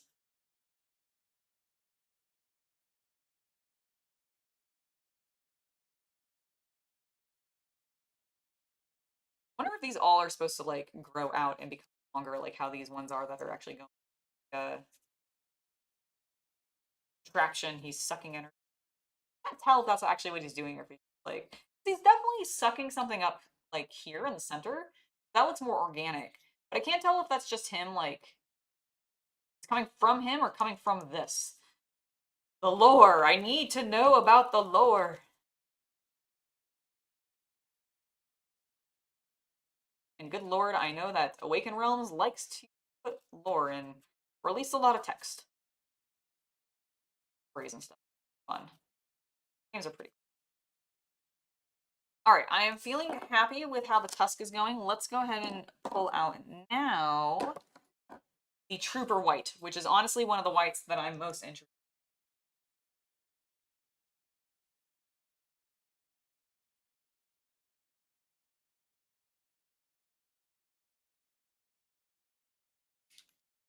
Yeah, I've gotten a wet palette, but I am so like afraid to use it because I've heard too many horror stories of them gaining mold, and I just really don't want that to be the case. I'm sure that is actually not as common as the internet has led me to believe, but I just really don't want to deal with that. But I do think wet palettes are a good way to solve that problem where you know, get started, you maybe need to step away because you get demotivated or just lose interest after a little bit. It might be a good thing to invest in to save your paint that you're not having to waste them quite as much, especially if you get like a really, especially if you're mixing your paints. Like I don't do a lot of mixing. And I don't work with a lot of like standard acrylic paints very often. So I've never really felt the pull of a wet palette because contrast, I just don't really like they're necessary. Um, However, with standard like acrylic paints, um, sure, there, yes, it's definitely a penny. Really, is it because of like the copper? I've never heard that. I mean, I could believe it, but I've never heard that. Oh yeah, that is very close to like does feel a little what is the name of this one? Trooper White. It definitely has a Star Wars color vibe to it. Doing it.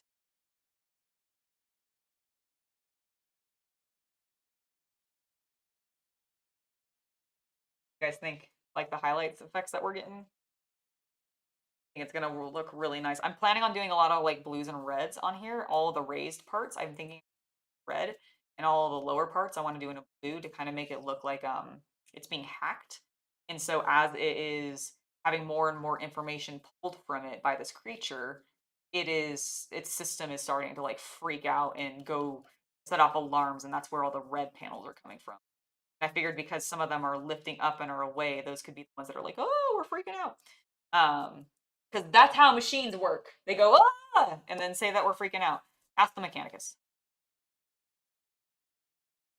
No, that's probably not at all true. Mechanicus players out there are like, how dare you? But they're very, I like the Mechanicus a lot. A few books that I've actually like fully read through and super enjoyed. Might need to pull out a little smaller.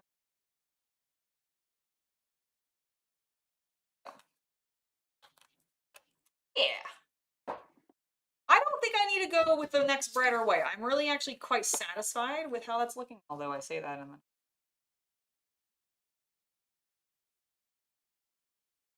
want a little bit.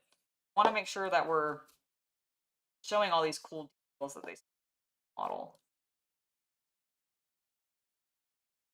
Okay. All right. I'm more satisfied with that. Paint out of my brush. Left there. Okay. So I'm thinking we're gonna try. Let's do the blue first. I'm gonna do Celestine blue, I think, because Elysium. I'm gonna do Elysium blue. They definitely have.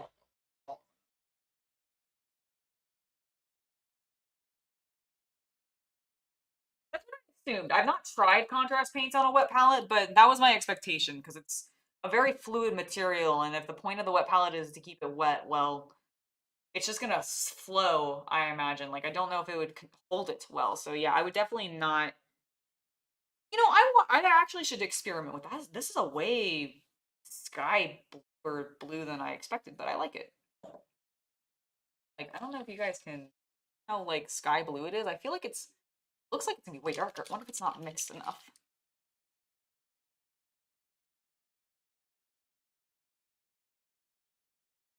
vortex mixer going.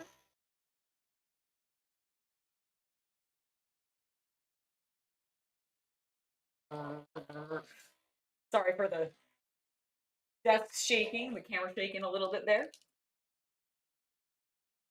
Yeah, I think it's because they're thinner because they just aren't going to flow too much, and the water is going to make them spread even more.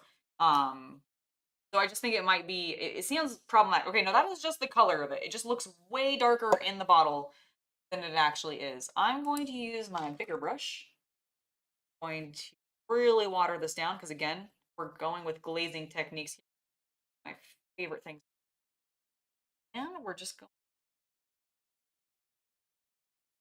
And we're going to start on this big panel where there is not a lot of other rays. Oh yeah, I'm actually very much liking that.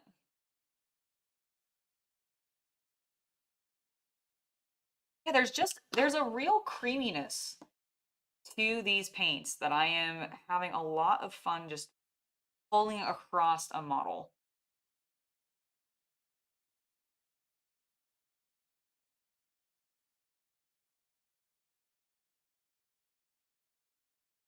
Yeah, these are just going on really quickly.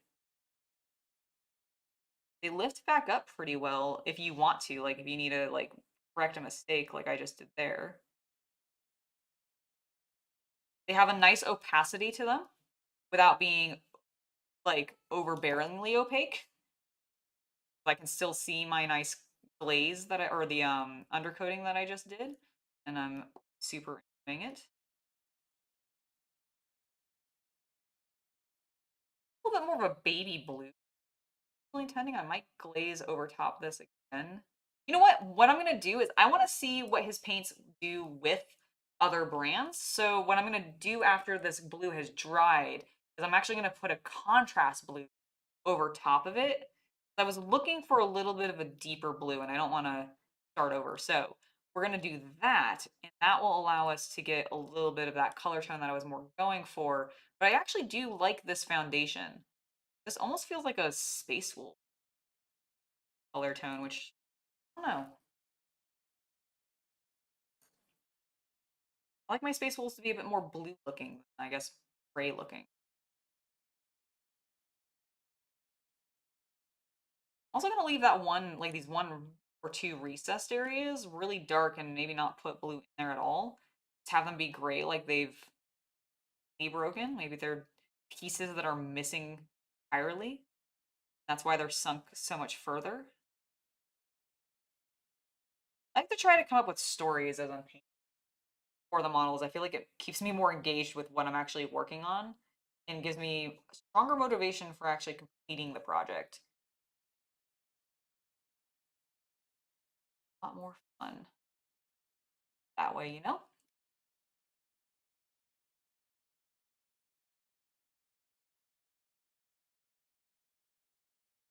So it can slip through like the paper film. That makes sense. And then end up on like the pad beneath, right? Because aren't they like don't they have a foam pad? They're working with a water palette or wet palette, sorry. Uh and that's kind of what helps keep that moisture there from curing and allows your acrylics to stay wetter. So that would suck. Probably make cleaning up really. I wonder if it would contaminate all your other paints. That would not be good. Yeah, you don't really experiment with it because, like, I assume, yeah, it would be bad because you would have overflow, and you wouldn't want that. But I did get sent a wet red grass wet palette. Same way that I'm using their handle and everything. Really like their handle, by the way. If you guys haven't tried them, they're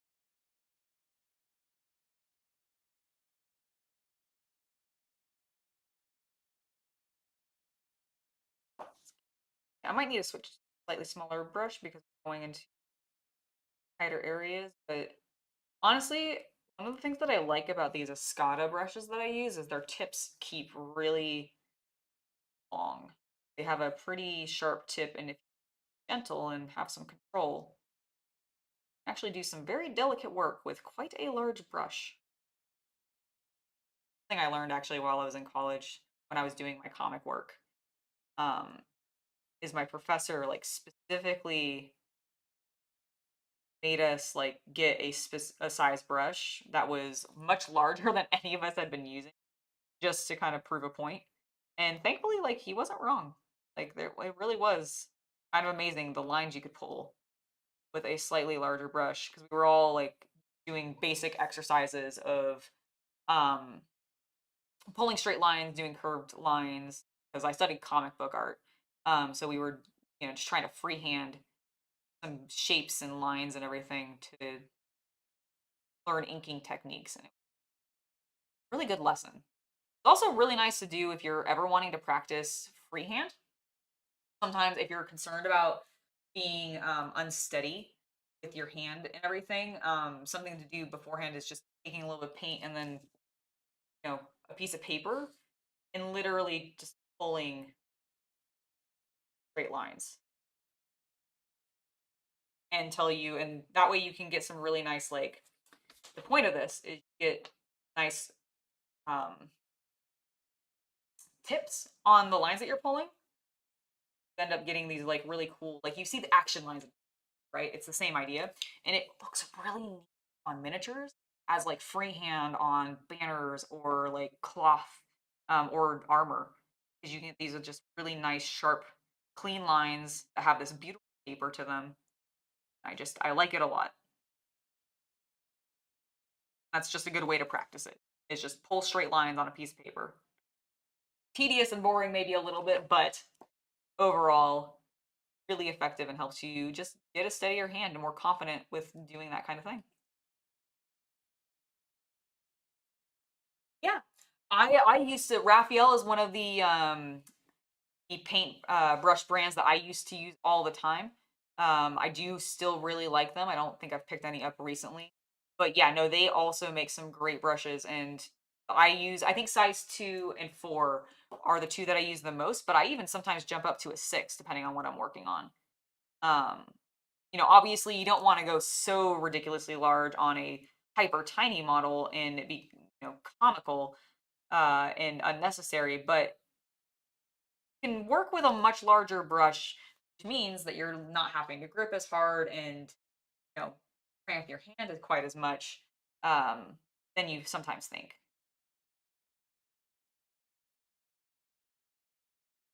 Although I will admit that when I started painting, like back in college, and fifth edition was still going strong, whoop, I was one of those people that used the smallest brush humanly possible for even the largest details and panels, and I was like, I don't know why. I was in art school at that time, and I really should not have been making such a silly mistake, but I really was convinced that that was how it had to be done. Did it. Frankly, it was one of the reasons why I ended up stopping painting, because I just didn't want to keep doing that because it sucked. I think I've got the lower panels on this thing covered. Ooh, I'm gonna just keep throwing it off of Buddy, just does not want to stick.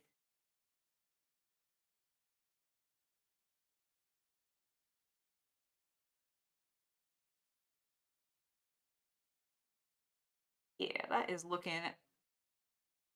good. What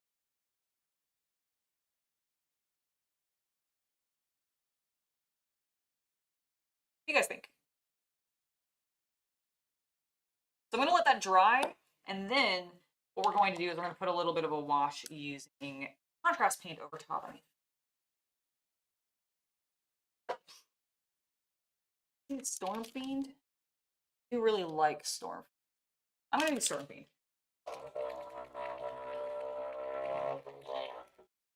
It's going to take a moment because it needs to. It's got all that white filmy stuff at the bottom, and it needs to be thoroughly mixed in together.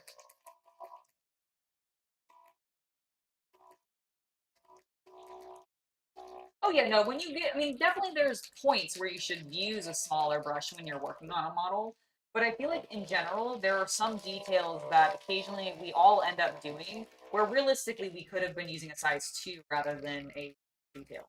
And thank you, Jackson. I'm glad that you were liking the look of it. I am also really liking the look of it. And thankfully, these paints dry pretty quick, I've been noticing, which is great. All right, our paint is more thoroughly mixed. Doesn't have the little film at the bottom. And I'm going to take a swig of my drink. And now let's go ahead and pull these out. And I want to see what his paints look like with this over top. We are going to thin our contrast paints down because, again, these things can be really pigmented. And I want this to be a little bit more of a lighter glaze, but that is so much more the blue I was looking for. I like this kind of like,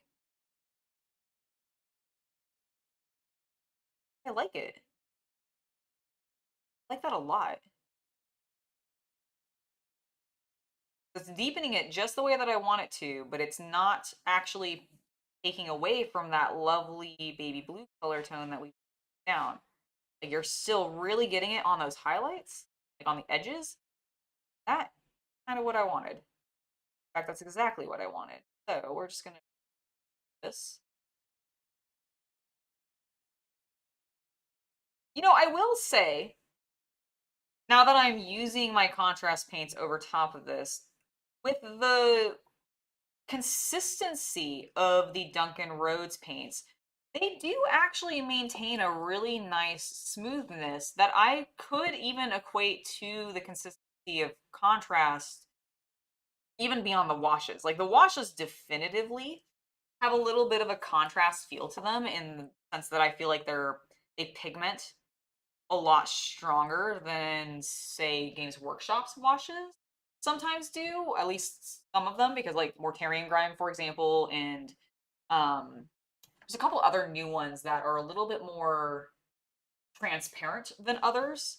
Um, whereas I will say there is a nice consistency to the Duncans.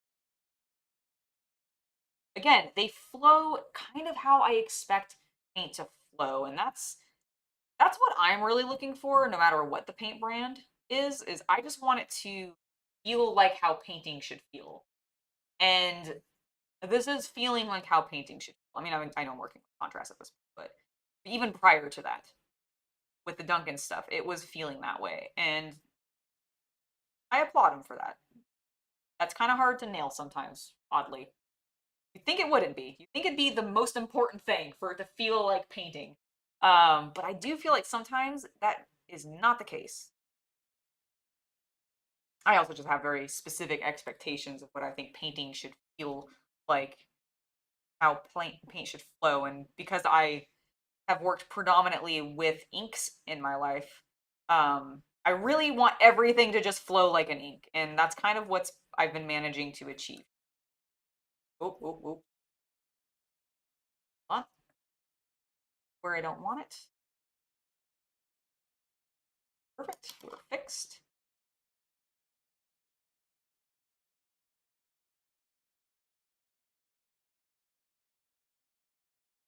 I'm very curious. One thing that I've kind of not really explored with the Duncan Rhodes paints is their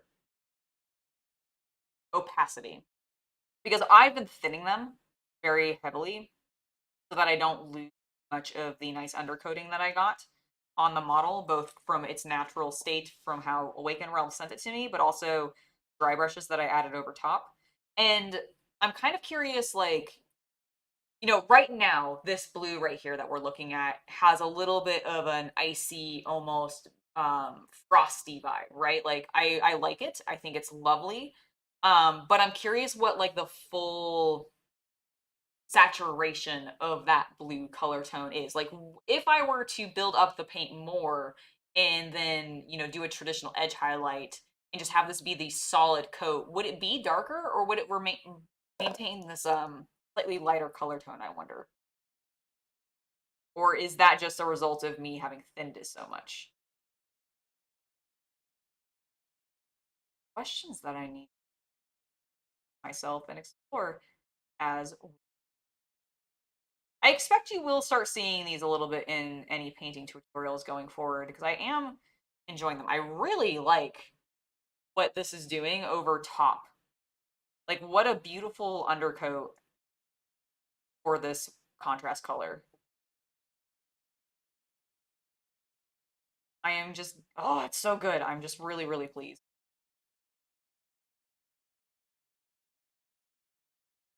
is also just really cool design. I actually really like the way that they ended up doing this globe kind of pattern with the panels rising like something's happening to it. Visually appealing. You know what I mean? Although I guess if you don't like small hole shapes, that might be a little problematic. And I do apologize for anyone out there that is watching this that maybe has that particular phobia, but hopefully not too triggering.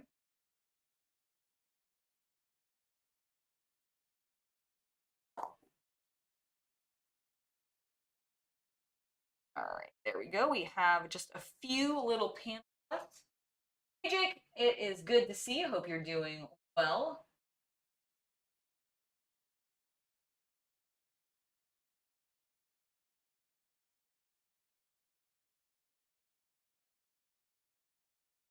Now, for those of you that are just joining us, I am currently working on some Awakened Realm miniatures from their new game, ISS Vanguard. These are some of their unpainted ones where they kind of just do a little bit of a glaze wash over top of it, starting looking like this. And what I have done is I have been using the Duncan Rhodes Too Thin Coats paints, and right now I'm actually using a little bit of contrast paint as well because I wanted to see what Duncan's paints did when they comboed with other colors. They work exactly as you would expect them to and blend super nicely. I think I have managed to get everything appropriately. Which, not actually hit everything, no, with paint. And I think that is looking good. So now we just need to let this dry and then we can move on to getting a little bit of red on. And for this, I'm going to be a little bit less, I want a little bit less transparency, I think. Actually, do I want, yes, I think I want a little bit less transparency. So I might glaze a little bit more than I had to me. Have a good one.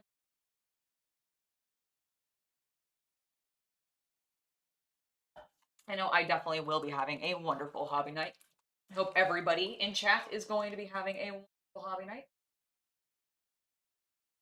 Chat is not happened earlier, and I'm now paranoid. But I think it's okay. Okay. All right, let's get this paint mixed up. It is amazing to me sometimes how some of them are a lot more fluid sounding than others. Like this Sanguine Scarlet. I don't believe is of the. Where's that list that I had? I want to make sure that this is not technical. Or I actually. Okay, it is not good. Like, I don't think it is, but it could be. All right, let's go ahead and get this color down. Ooh, that is a nice, very vibrant red. Love it. Switch to our slightly smaller brush. Yeah, sorry about that. My elbow is slightly smaller brush, and we're going to still thin this. Whoa. Meant to? Not quite as much.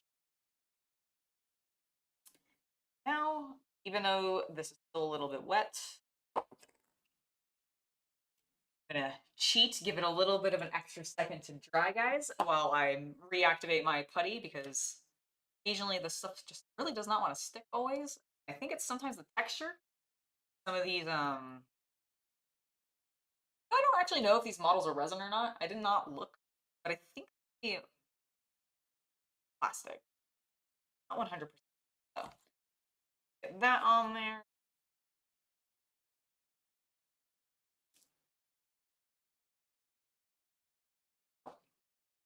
Erase it. Okay, let's get to glazing on some red. Is stealing some info and is not enjoying it. Yeah, I like that. I actually really like that a lot. Gently do this over top all these little raised areas. Basically make it look like the system is having a freak out because this guy is either eating it or hacking it. I haven't decided which, but that's kind of what it looks like what he's doing. And then I think after that, we're going to try some metallics on this guy. See what that looks like. Also going to make the cords, I think, have a little bit of, well, that'll look bad.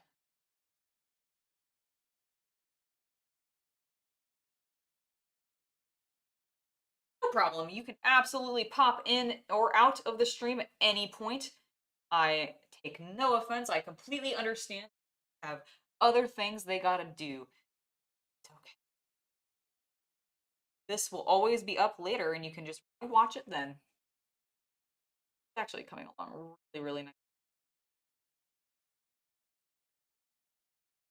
I really should, having now painted up at least one of these Awakened Realm, I really need to paint some of the Tainted Grail models that I have too.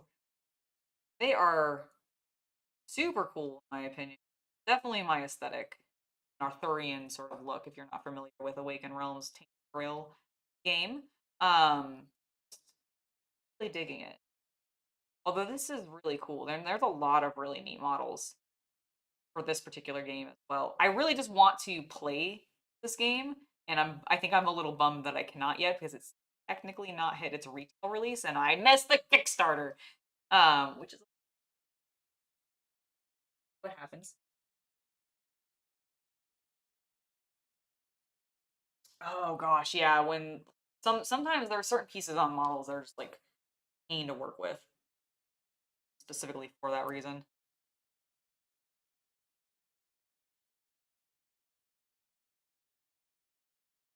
Yeah, that is looking super cool, and I love how bright it is. Like, it really contrasts super well together.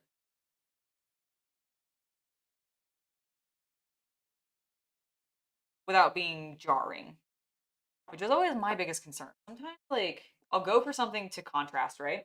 I'll do something that is literally a complementary color or just really stands out, but if the hue's not right, or you just don't get the saturation level right, it just sometimes really weird. And normally, in my experience, oh my God, it does not want to stay on this handle. I think it's just too heavy for the size of that handle. Oh, you know what? Where are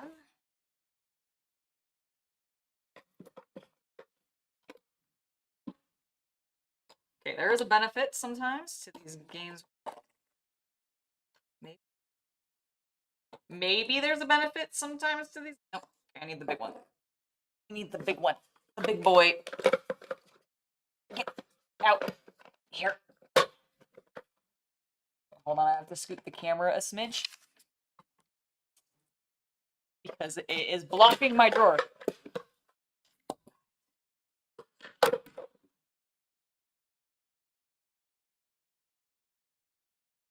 All right, there we're good. Sorry about the little shift there. This may be way too large, actually. No, the benefit to the Games Workshop handle on occasion. Not my preferred handle, I will admit, but there are some benefits when you have a little bit of a heavier model and it just does not want to stay on with putty, because this does not necessarily need putty. I do enjoy that. I will admit, benefit, it is really helping me right now. So I'm appreciative, Games Workshop, thank you. Making them cheaper, because they should not be as expensive as they are. One complaint, Workshop products, I'm sure everybody can say, right? Like, everybody can say that.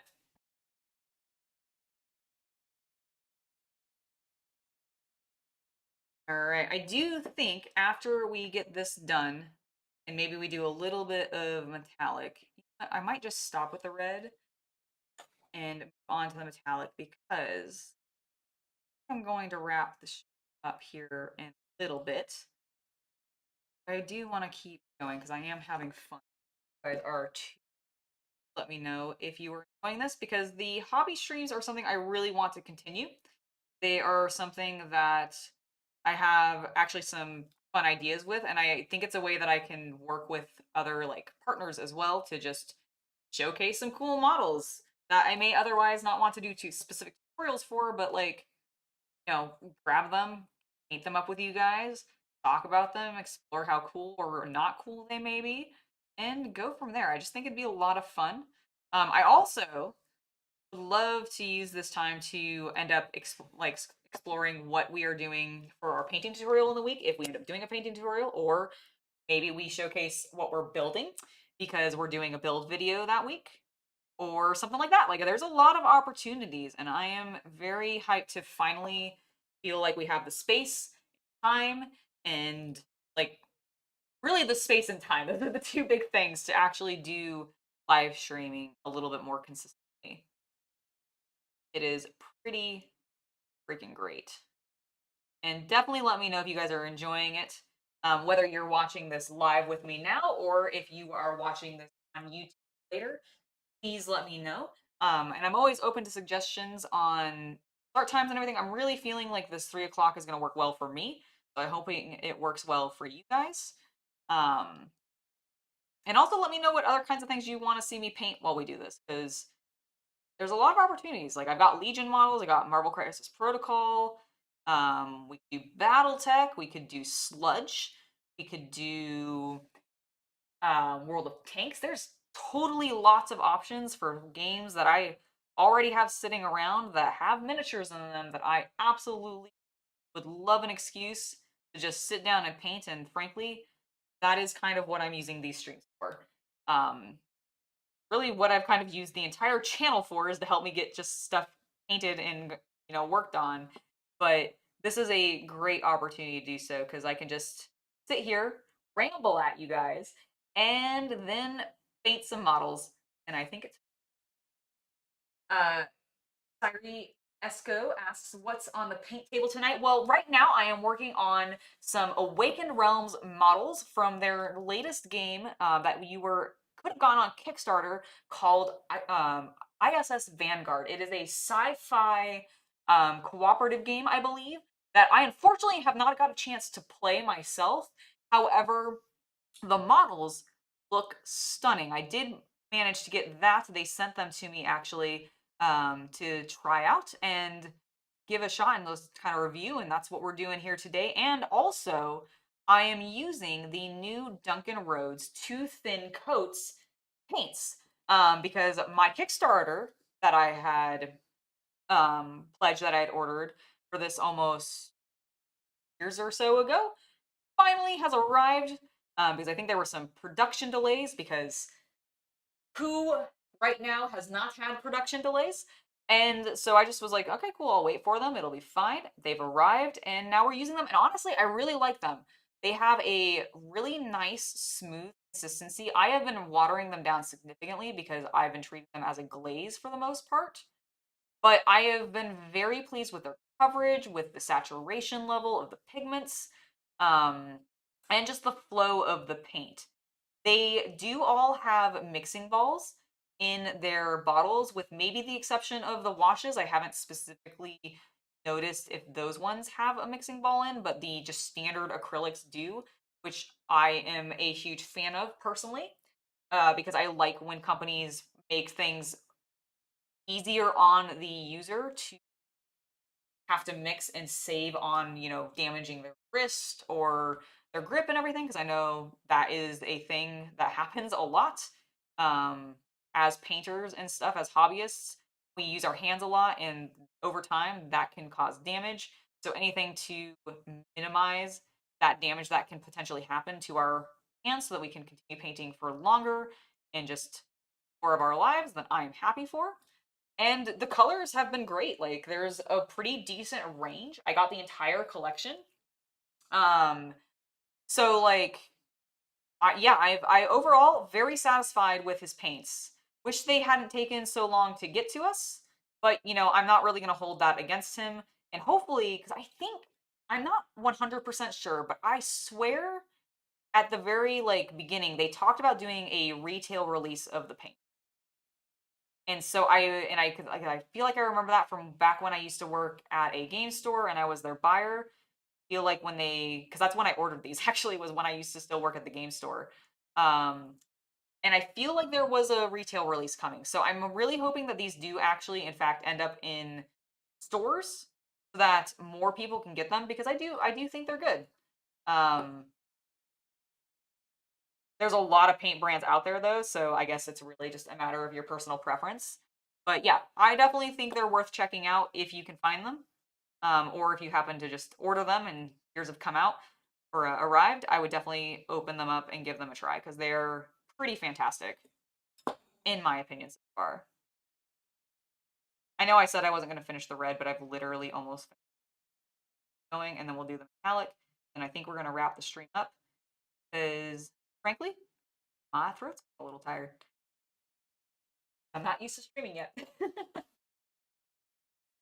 Yes, I really completely agree. I would love for other brands to add mixing balls to their paints. GW in particular, I think would very much benefit from that. But I think just in general, it's a thing all brands should be doing if they can afford it.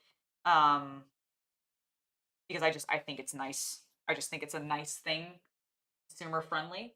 And personally, I like companies being consumer friendly because then I'm more inclined to buy more of their stuff, and that just works for everybody. I think. Maybe I guess not my wallet. I guess it doesn't work for my wallet, but it works for most everything else.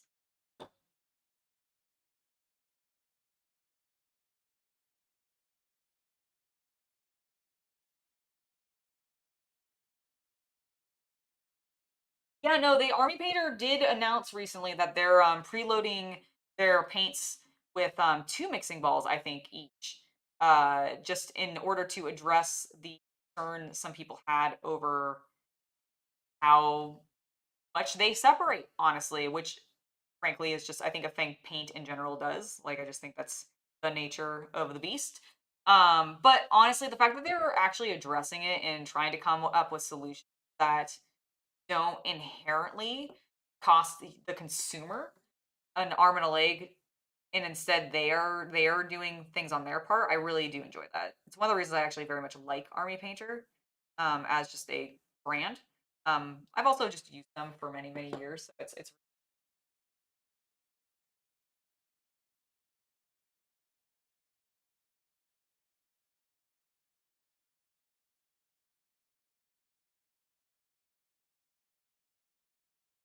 oh yeah, no, definitely. I mean, I take breaks for sure. I always try to take breaks from making content when I can because I make a lot of content. But honestly, right now I'm enjoying it. I think I've got a really good workflow going. I'm just not used to talking this consistently uh, at one time. That is the thing that I am super not used to. But just trying to go through and get some of the edges because I noticed like as I was painting, I didn't always get some of these like fine edges. While I actually don't mind if the sides remain a little gray, creating like a weird unnatural highlight. There we go. That is feeling a lot better. Okay, cool. So we've got that finished. Now let's actually try one of the Duncan Rhodes metallic colors. And that is where we're going to end it because that point. Oh, we should try some of the effects too. Problem is none of these items really work well for the effects. So I might save that for a different stream. Maybe the next one that we do, we'll pull these back out. We'll keep working with them. But what I do want to try, we're going to try Sir Coat Silver. It has a lovely name and appears to be a little bit of a warm, like silvery gold or brass color tone. So, and I'm a fan of that. Let's see how it's a silver, but it has a little bit of warmth to it. I really like that. It looks a little bit more brass, I think, in the bottle. It might just be my yellow lighting. Probably my yellow lighting. All right, let's go ahead and get a little bit of water on our brush. Want to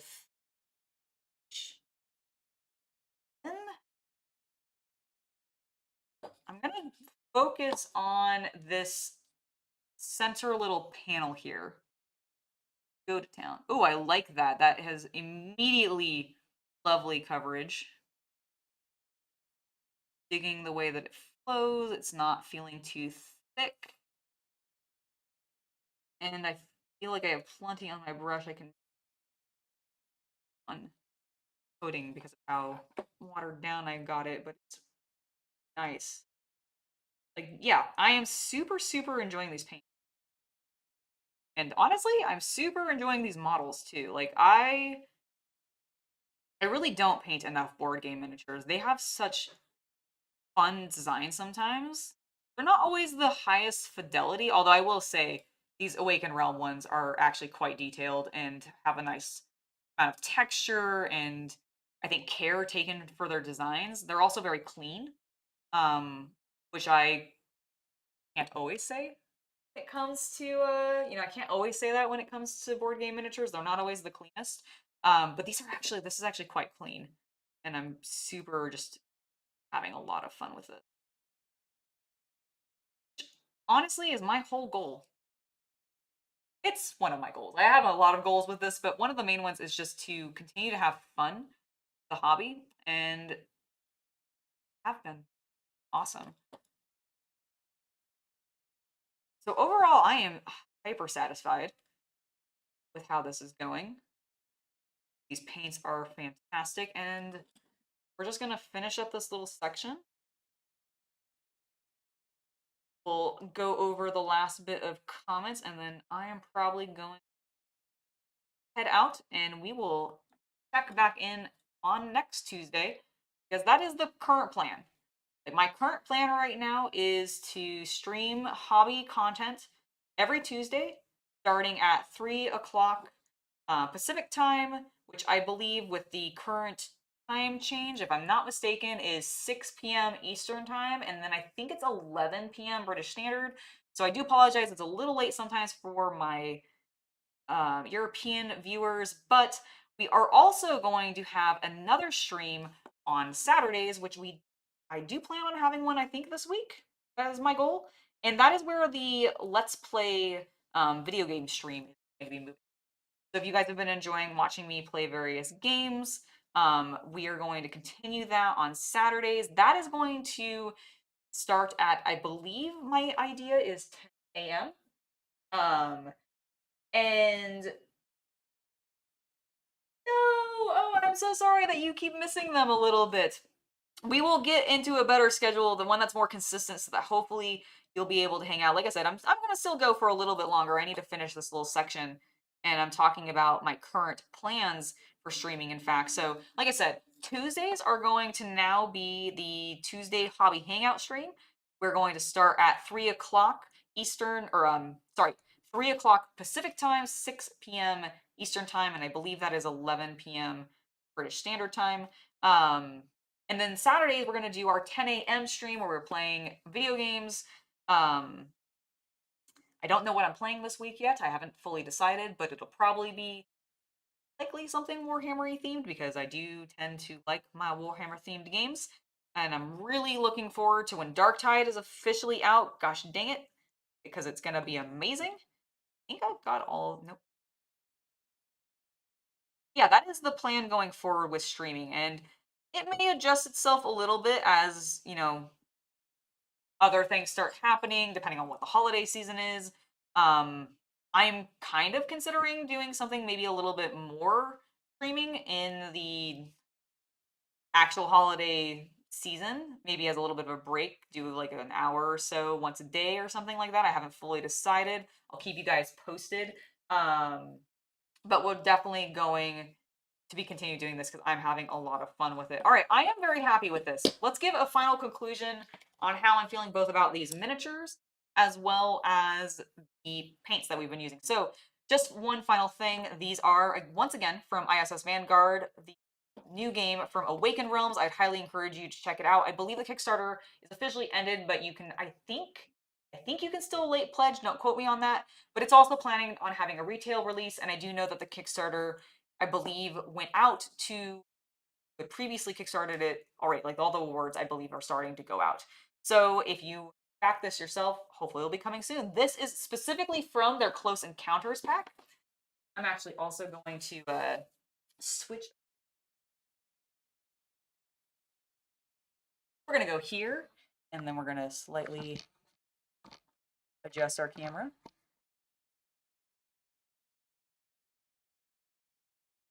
All right. Hello. I am more full screen now. Okay. So we were working, like I said, on the Awakened Realm miniatures. I really like them. I think they're fantastic. We were also using the Duncan Rhodes Too Thin Coats paints. I have the full collection here. frankly, I think they're pretty good. I actually really like them. They have a nice consistency. I would say it leans on the creamy side. Definitely would still recommend thinning them down with either water or the I forgot I didn't actually end up using this because I kept forgetting because I am one of those people that just really just sticks with water, but there is a medium for his paints that we could have tried on them to help with the flow as well. But definitely thin them because they are a little bit of the thicker side, except for the washes. Those tend to be relatively thin and they have a consistency of contrast paint, which I'm really enjoying. But yeah, this has been an awesome stream. I hope that you guys have enjoyed it. Please definitely let me know in the comments if you're watching this on YouTube afterwards, whether or not you like this kind of hangout session. Hopefully it works well for getting you guys motivated to paint some stuff. I know it's definitely helped me be motivated to work on this because like I normally don't work on board game miniatures, but I figured this is a great opportunity for me to try painting a variety of different things. And so like let's talk about what we want to see in the future. Let me know what game systems maybe you want to see me paint. If there's like, I don't know, maybe 3D printed models, maybe I could start ordering some of those. Who knows? There's lots of opportunities. So just keep me informed on what you're liking, what you're not liking, and what you'd like to see in the future. And yeah, I think I'm going to head out now. I'll see you guys next time. Bye.